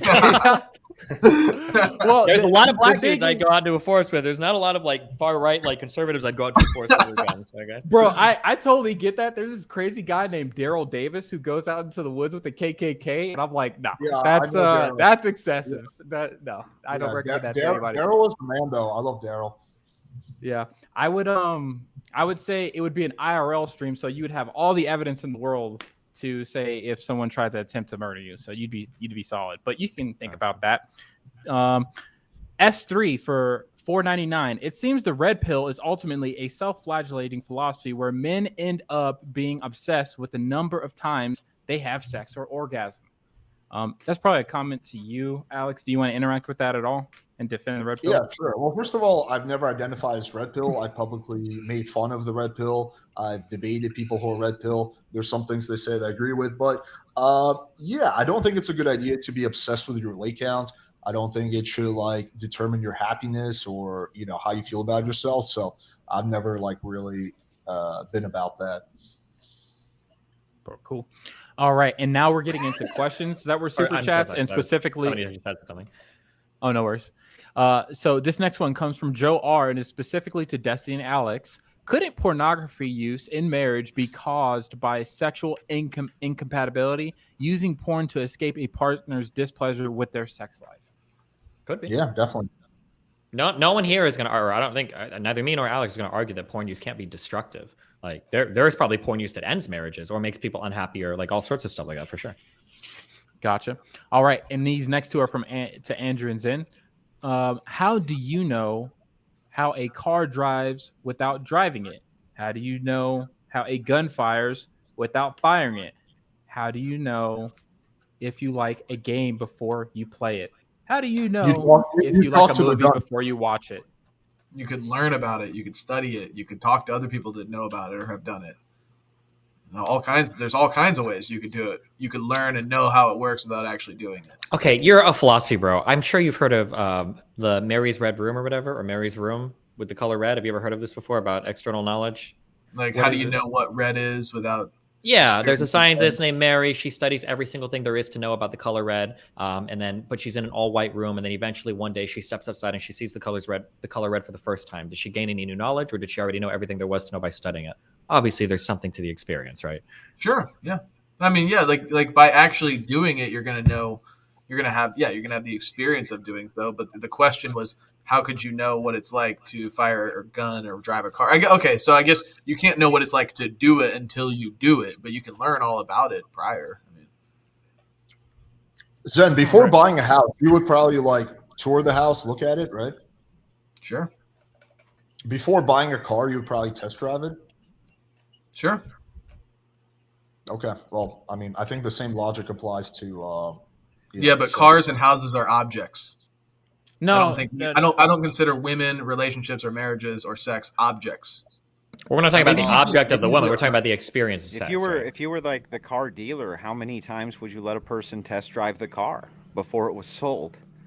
For cars on the lot, a lot. A What do you lot, mean? just like Yeah. as many. I mean, you don't think that that's going to depreciate the value of the car if you put more I understand the miles on argument you're it? trying to make, but it's just not a good right. Obviously, you're going to let as many test drivers drive the car before you sell a car. Like, I mean, of course you are. Like, sorry, hold on, we got the fucking Mustang out front, but we can't sell it. It's only got 8 test drivers. Like, wait, I'm sorry, but I'm asking you: is it going to depreciate the value of the car to have No. 0 miles on it versus, let's say, no, 25,000 miles on it?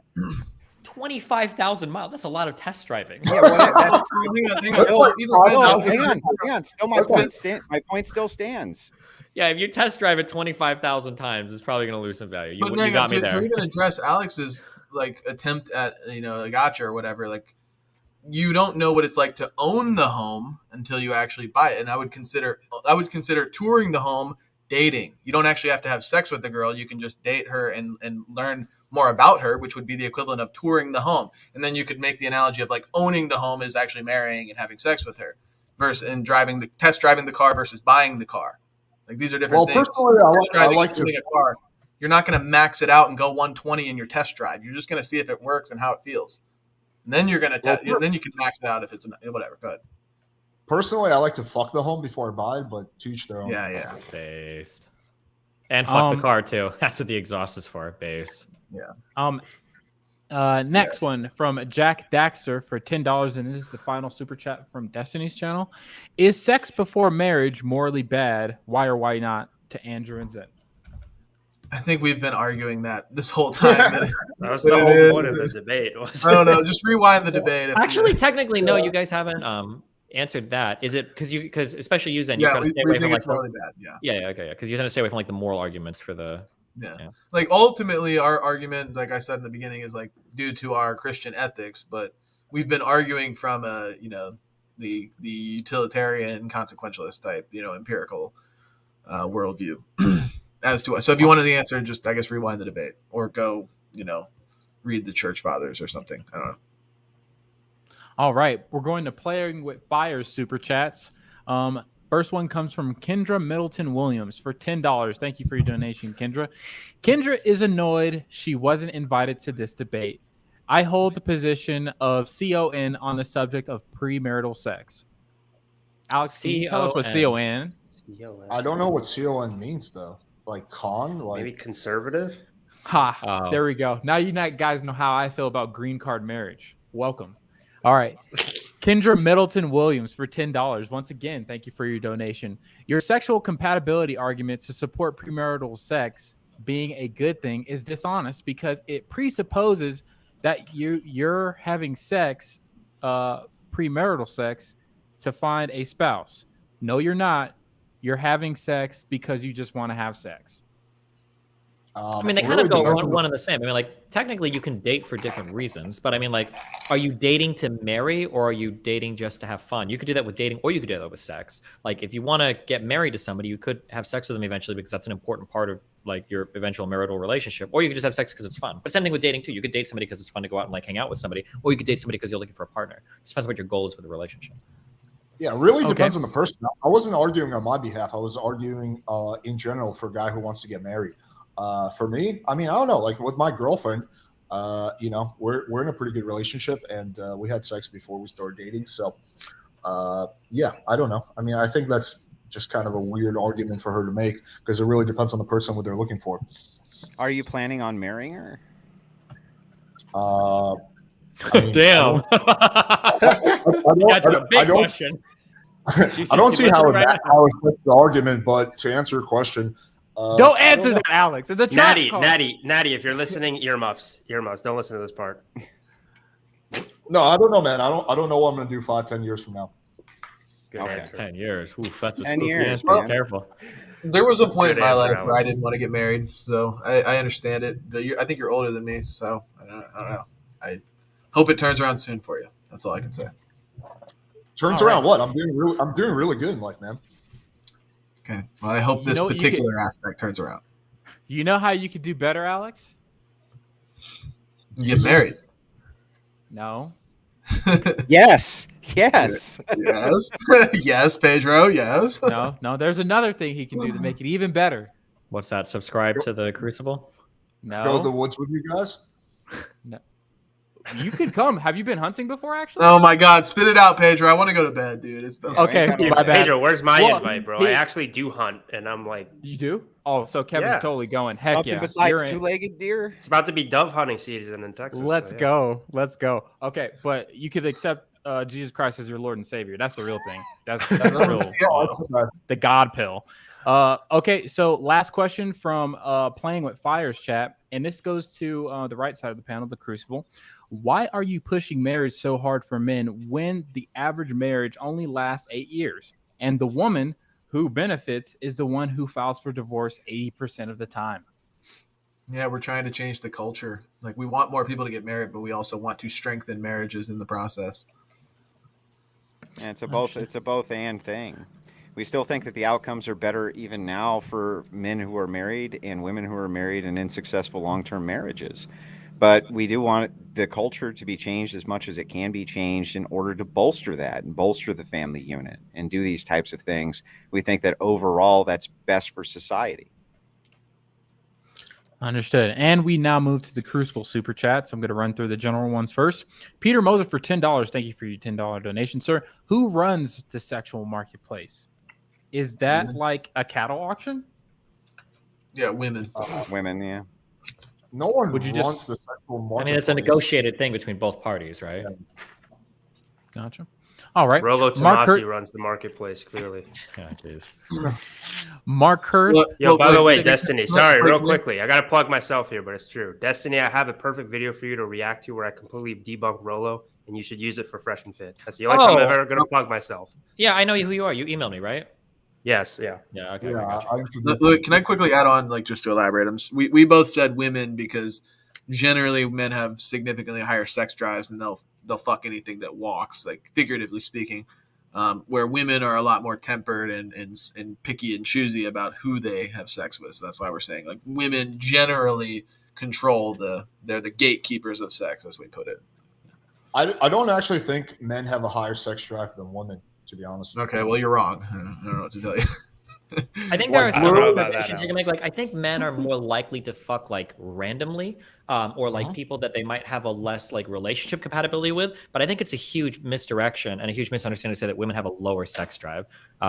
It's hard to measure anecdotally, but like, I've seen so many like posts on Reddit, so many personal stories of people complaining that like the women are the ones that end up in the sexless marriage. That once they get in, the guy's either working too much or stressed out, or he's just not as like high of libido. And yeah, I don't know. I think women are pretty like sexually driven. Or he's out fucking car tailpipes. Is that what you do, Andrew? Well, that's what you said. You said it was fucking based. That's what I heard. I said it as a joke, but it still seems to be on your mind. So I don't know if you're the one replaying that in your head, but there's a whole subreddit for people like you if you're looking for it. Yeah.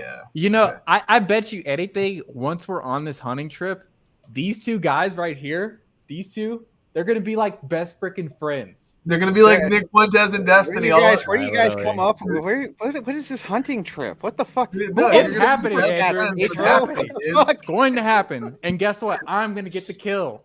We're all gonna be best friends, bro. Destiny. I'm not like this. Sounds like a spooky shit. Well, I can't wait. I'm not down with this hunting trip either. You're not selling it well, Pedro. I don't know anything about this hunting trip. You have me sold, Pedro. If it counts for anything, we'll have a moderator only hunting trip. Exactly. All right, Mark Kurth for $6. BPF, you chain smoke, therefore your arguments are invalid. Sieb, Koth, and rest in peace. Mic drop. You're done. Log off. You're dead. Over. All right, $5 from OG Snoop. It's hard to make a single question for this subject / topic, but Alex has stepped things up in his debate tactics, and Destiny always provides a good argument. Got a fan there. There you go. Good job, Destiny. All right, Tim Zemlich for $5. All debaters should be required to show their search history right now, and I don't know if I'm adding this or it is actually saying this, and go on the hunting trip that Pedro is planning out. Nice. I can search. I can show my search history. I have nothing bad on there, but I'm assuming that was a full question. Got it. Joe R for $9. Only method of approved dating is the courting candle. Does anybody know what the courting candle is? I have no idea.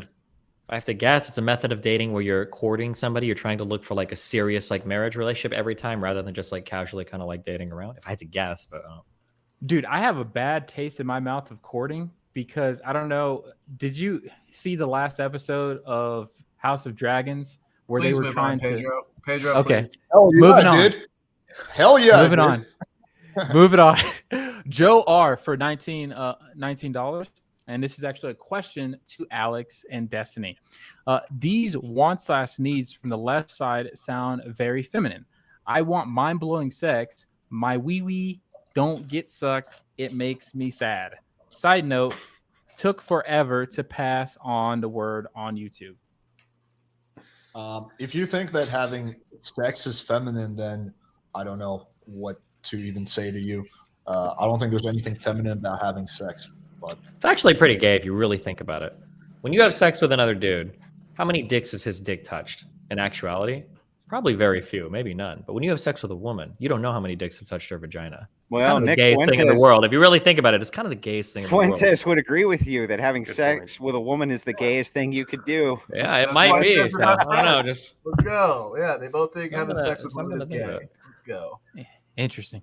Next one from Benjamin Thorpe to Destiny and Alex once again. You say premarital sex lets you test sexual compatibility. Isn't it going to put the woman in charge of the relationship and cloud a man's judgment because his sex drive is much stronger? I mean, it could be if the guy's a dumb fuck, but I mean, yeah, like a woman can make a bad decision because the guy's got a lot of money. A guy can make a bad decision because he really likes fucking a girl. I mean, people get themselves in trouble with this type of shit all the fucking time. Like, that's just part of the power dynamics of dating. Sometimes people compromise, rational decisions because they're after some particular thing. Like, people make decisions like that. Yeah, I fundamentally reject this idea that women have a much higher sex drive than men. I think that is largely perpetuated by men who are not really having that much sex. And furthermore, I think that you're more likely to make a bad decision when you haven't had sex, like my cousin in that anecdotal example, because all you're thinking about is busting a nut. You're like, fuck, I want to fuck her so bad. Yeah, sure, I'll get married, right? Versus if you're having sex, it's kind of like post-nut clarity. You're a little bit more clear. You're thinking more logically. So, yeah, I so fundamentally disagree with this premises. All right. You have a lot of family members for hypotheticals that are available, seemingly, Alex. I have a big family. I don't know. Yeah. Made by Jim Bob for $5. Thank you for your donation, sir. Destiny, how would you test the sexual compatibility of a lifelong commitment before the lifelong commitment? How would you test the sexual? Just having some sex first is going to give you a greater like understanding of what sex post commitment is going to look like. Yeah, that's Pedro, all. can you pull up the comment by Mr. White? It's so funny. I gotta call this out. Oh, Where is it? You got to It's send in it your- to me through the private chat. It's in your chat. It says, Alex, women didn't develop desire to just fuck because they get pregnant, you moron. I mean, this is God, the the problem Evo with having section guys. is so cringe. This is the problem with having guys who are having no sex talking about sex and women because they have no idea what the fuck they're talking about. Yeah, in order for a woman to get pregnant, she has to have a desire to have sex. So yeah, like I don't know if this guy has ever been with a girl, but women like sex. I don't know how else to tell you, bro. Gotcha. Kyle James for $10. Destiny. The Hi. terms. Hi again, sir. The term sexual compatibility isn't a good label. Clearly, these people have wildly different definitions for what seems to be simply obvious. Do you think we should stop using this label? That's a good question.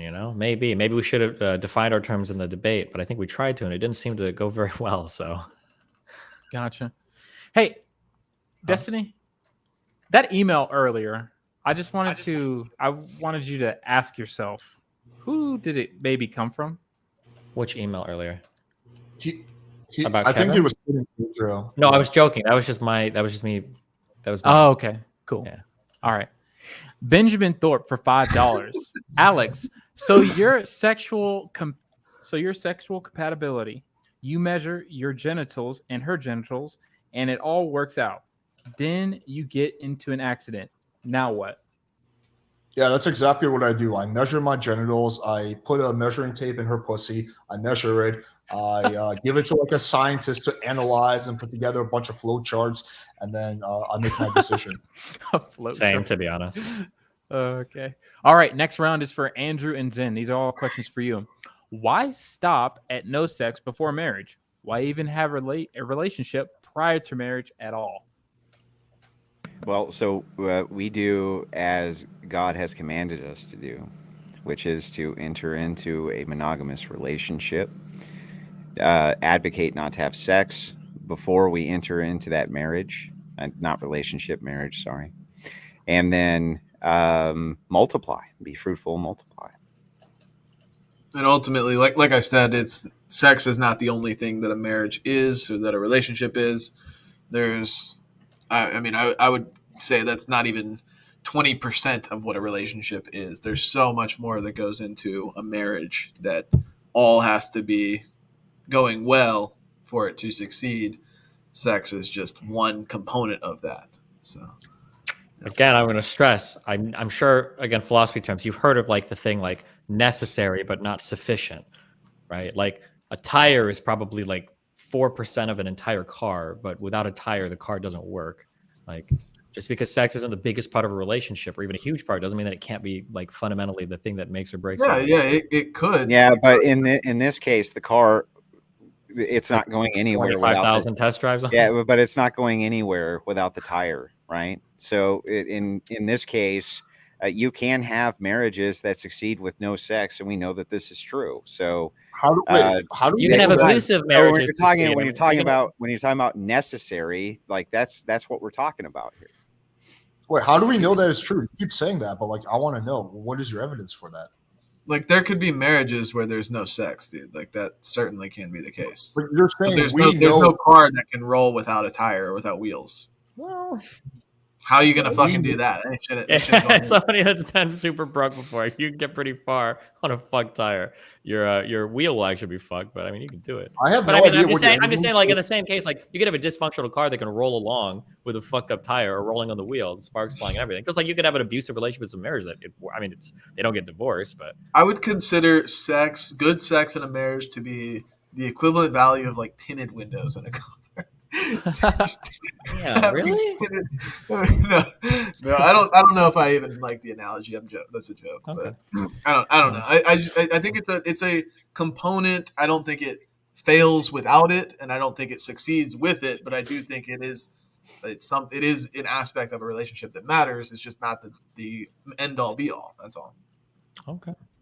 Now, Kyle James for $5. A question for Andrew: what if you find out your new wife didn't have a vagina when she was originally married?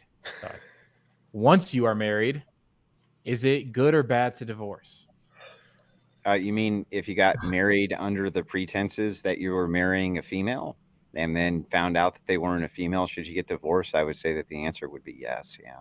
Not a female, but like, let's say she just has some kind of birth condition where, like, I don't know, her vagina is like really tiny, or she has 2 vaginas, like a really weird birth defect. That's still like vaginismus. I think that's still following under the precondition of you had likely expectations going into the marriage that wasn't the case and that was concealed from you. Well, but and if she doesn't have as sex or somebody, masturbate- well, wait, hang on. I think it's perfectly reasonable to say that most people discuss things like this long before they get married. If she doesn't have sex or masturbate before marriage, she's not going to know if her vagina is like unreasonably tight. She's not going to know that. So do I think that you should get divorced if your vagina is unreasonably tight? Are there surgeries that can take care of that problem? Well, I don't know. I guess the person would know that. I'm guessing that there is, but no, I think that if that's all that the case is, if there's some condition that leads to that, then that may be a sickness and in health if they had no foreknowledge of that. But these are extraordinary outliers, by the way. So vaginismus is pretty common. It's not an extraordinary outlier, but okay. Got it. Benjamin Thorpe for $5. By the same logic, shouldn't you have a couple of kids first and then give them up for adoption if they're not compatible with your parenting? I think accidentally I put that under Alex and Andrew and Zen. I think that's actually a question for Destiny and Alex. So I'll say it one more time. Oh, no, obviously there's a bigger commitment to having a child because then the child exists forever, whereas you can just have sex and stop having sex. Is a different thing. All right. And then we had a couple more coming in, but I think I'm going to cut it right here because we're at 3 hours now. And Zen's bedtime. He needs to get a glass of milk and go to bed. Just read them. Just don't drag it out. That's all. You can read them. Read them. Okay. Just don't drag them all out with your hunting stories. You're going to laugh about that now, but then you read the fucking super chat. This is the best thing ever. All right. Here we go. How does BPF reconcile his Christian faith with being a hopeless nicotine addict? What does that have to do with my Christian faith? Literally, the saints of my church have spoken on this. They don't consider it any different, smoking any different than walking through the pews with the device that they use that has incense smoke coming off of it. They see no distinction between the two. Wait, hold on. Smoking is absolutely a vice. Okay. You don't think smoking doesn't apply to, like, if we talk about like being gluttonous, you don't think that smoking applies to that more than just inhaling? Well, you can have any behavior that, if done in an overage, is problematic, and I don't recommend that anybody become addicted to nicotine like I am. The addiction to nicotine in and of itself, and being a slave to nicotine, is sinful behavior, but just smoking is not problematic. That is absolutely true, but you are addicted. You are engaging in sinful behavior. I just said that I'm an addict. I understand that I'm an addict. I understand that portion's problematic, and all I can do is try my best to rectify that problem. Yeah, of course. But earlier you made an excuse, and you tried to say that it was like inhaling incense walking through pews. No, I said that's what smoking is. There's a big difference between smoking and nicotine addiction, Destiny. Okay. Whenever no, not ha. Okay. Is there a big difference between smoking and nicotine addiction, Destiny? There is, but nobody was talking about just smoking Destiny, one time. They were talking about you engaging in a sinful vice on stream constantly and consistently, and then trying to say, well, it's kind of like inhaling incense. Obviously, they're talking about your addiction to smoking. It's not obvious what they're talking about. It's quite obvious. No, hold on. Anybody in here think they were talking about just the act of picking up a cigarette and inhaling it a couple times? They could have been. That's why I thought that was the case. And then I brought in nicotine. I just don't care. I hear this. Can you reread? Wait, can you reread the donation? Can you reread the donation? I want to hear. In the donation, did they mention addiction, or did they say just smoking ones? What did they say in that donation again, Pedro? Let me see. Let me rewind it back. I'm happy to see. All right, and then we can just move on because this will be the last question after this. How does BPF reconcile his Christian faith with being a hopeless nicotine addict? That's how it was nicotine, worded. and then, Oh, and so it was a then nicotine addict. So why'd you even yeah. bring up smoking? I think when I brought up smoking, it was in relationship to what our church says about smoking. But we went off on a side tangent and argument. Staring down at your crotch and laughing is not doing you any favors. Well, I don't. The I would, side I would argument reject the term of hopeless. I don't think anybody is hopelessly addicted to anything. Of There's course always not. a way out. So Yeah, there's always a way out. I just reject that. So. Well, let me just add one point. Like, Andrew, you've Uh-oh. criticized me a lot for being a bad influence, saying that, oh, your pickup channel is putting men in the wrong direction. Don't you think that you're encouraging men to smoke? Like, don't you think there's some people who are watching your channel who look up to you who might start smoking because they see you doing it? No. I've never been. Alex, you just got destroyed. No. I've never seen somebody get shut I down so don't. hard by a killer argument before in my entire life. All right. What I think was we'll the end it there, argument? ladies and was gentlemen. it was a question. I answered it. What was was there supposed to be a counter argument to it? No, you crushed him. I'm embarrassed at how just with alacrity you dispatched him. That was impressive. All right, guys, that's all the time we got. Thank you, everyone, for tuning into this broadcast. Thank you so much for our debaters. Why don't you shout yourself out one last time before you head out? Zen, you can go first because obviously you look angry. No, I'm good. Yeah, I'm Zen Shapiro. I am the in-house right-wing debater on the Crucible. You can find me on Twitter and YouTube. Just search up Zen Shapiro. That's where you'll find me. Also, again, have to re-shout out Comfy.stream, which will be launching soon. I will likely be present on there often. And yeah, like, again, it's like whatever. This stuff gets heated and fiery, and like we throw these digs at each other. But I do enjoy the debate, and I want to thank Alex and Destiny again for coming on and engaging in it. It was fun. Gotcha. Kevin, even though you're Mon, shout yourself out. Yeah, Kevin Ray Wilder. My channel covers philosophy, fitness, and self-development. And whether I like it or not, I'm part of the manosphere, even though I'm mostly critiquing the manosphere. But yeah, go check me out. Cool. Thank you for that, sir. It would be awesome actually to see you and Destiny talk. I think it would be a very interesting conversation. Alex, I agree. Alex, why don't you shout yourself out? Yeah, sure. I mean, it got heated at times. It was a fun debate. Nothing but respect. But yeah, thanks for having me on. My channel is Playing with Fire, where you can find really good degenerate advice on how you can be a total fuckboy, a coomer, or whatever it is. So if that's what you're into, check out my channel. Gotcha. Dude, honestly, I have to say, as watching through this saga of debating you, your debate skills have like gone up for sure. So I agree with that too. I do agree with that. I also agree. Guys, by the way, Alex, I can't believe you didn't plug this. You have to plug the Mr. Slave debate that you and I had like a day or two ago. At least I didn't watch want the to do it on YouTube their short. It's channel. like 60 Like, seconds. I didn't want to do it on their channel out of respect for them, but if you guys are cool with it, I can do it. Yeah, go for it. Of course. Go ahead. Okay. No, I want to see their reaction. Yeah, I kind of know what the reaction is going to be. But yeah, me and Kevin, Kevin debated this guy who's like a fucking sex slave to this dominatrix. And she had him, he was telling us how alpha he is. And then she had him like barking like a dog and feeding him dog treats. It was definitely a very interesting quote unquote debate. I would say it was more of like an entertainment show. So yeah, you can find that on my channel. It's probably going to be the most disturbing yet hilarious thing you'll watch in 2022. Did you say he was barking? Yeah, we made him bark. I was like, dominatrix, can you tell Mr. Slave to bark? And she's like, yeah. Interesting. It's like, yeah, Alex has like a YouTube short on it. You don't have to watch the whole stream. It's like 60 seconds. That's hilarious. the short is actually like going viral right now because people can't believe it. Gotcha. And the man who pretty much helped start Bloodsports, one of the kings of the internet, Destiny. Shout yourself out. Hi. Yeah, it's been fun. BPF and Zen. It's always fun screaming at you guys. I enjoyed it. And yeah, have a good one, daters. Thanks for having me. YouTube.com/Destiny if you're looking for my stuff. Gotcha. Obviously, Andrew, you live here, but words of wisdom. Come to Comfy Stream. It's going to be a hell of an opening day. Appreciate everybody's time tonight. Always enjoy engaging with the other side. Always have, and I probably always will. So appreciate you guys showing up.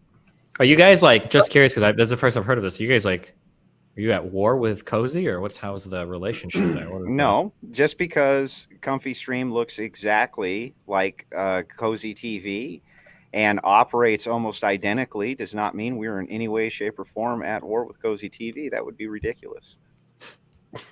Okay. Destiny, you should plug your debate with Fresh and Fit on Friday. I should do what with him? You should plug your debate on Friday with Fresh and Fit. I'm debating Fresh and Fit on Friday. I'm bringing I'm bringing a friend and my wife, and that'll be an interesting show. Oh boy, I'm looking forward to that one. I'll be honest. I think you'll just slaughter them live. So good luck to that, sir. I hope you take their head off. Thank you everyone for coming to this stream. This is the Crucible, Playing with Fire, Destiny's channel. We are so thankful for your viewership. Please remember to like, share, and subscribe to this. Man, it's getting late. I'm getting off now. I need to go to sleep. Just like, share, and subscribe. Hit the fucking end button, Pedro. Holy shit.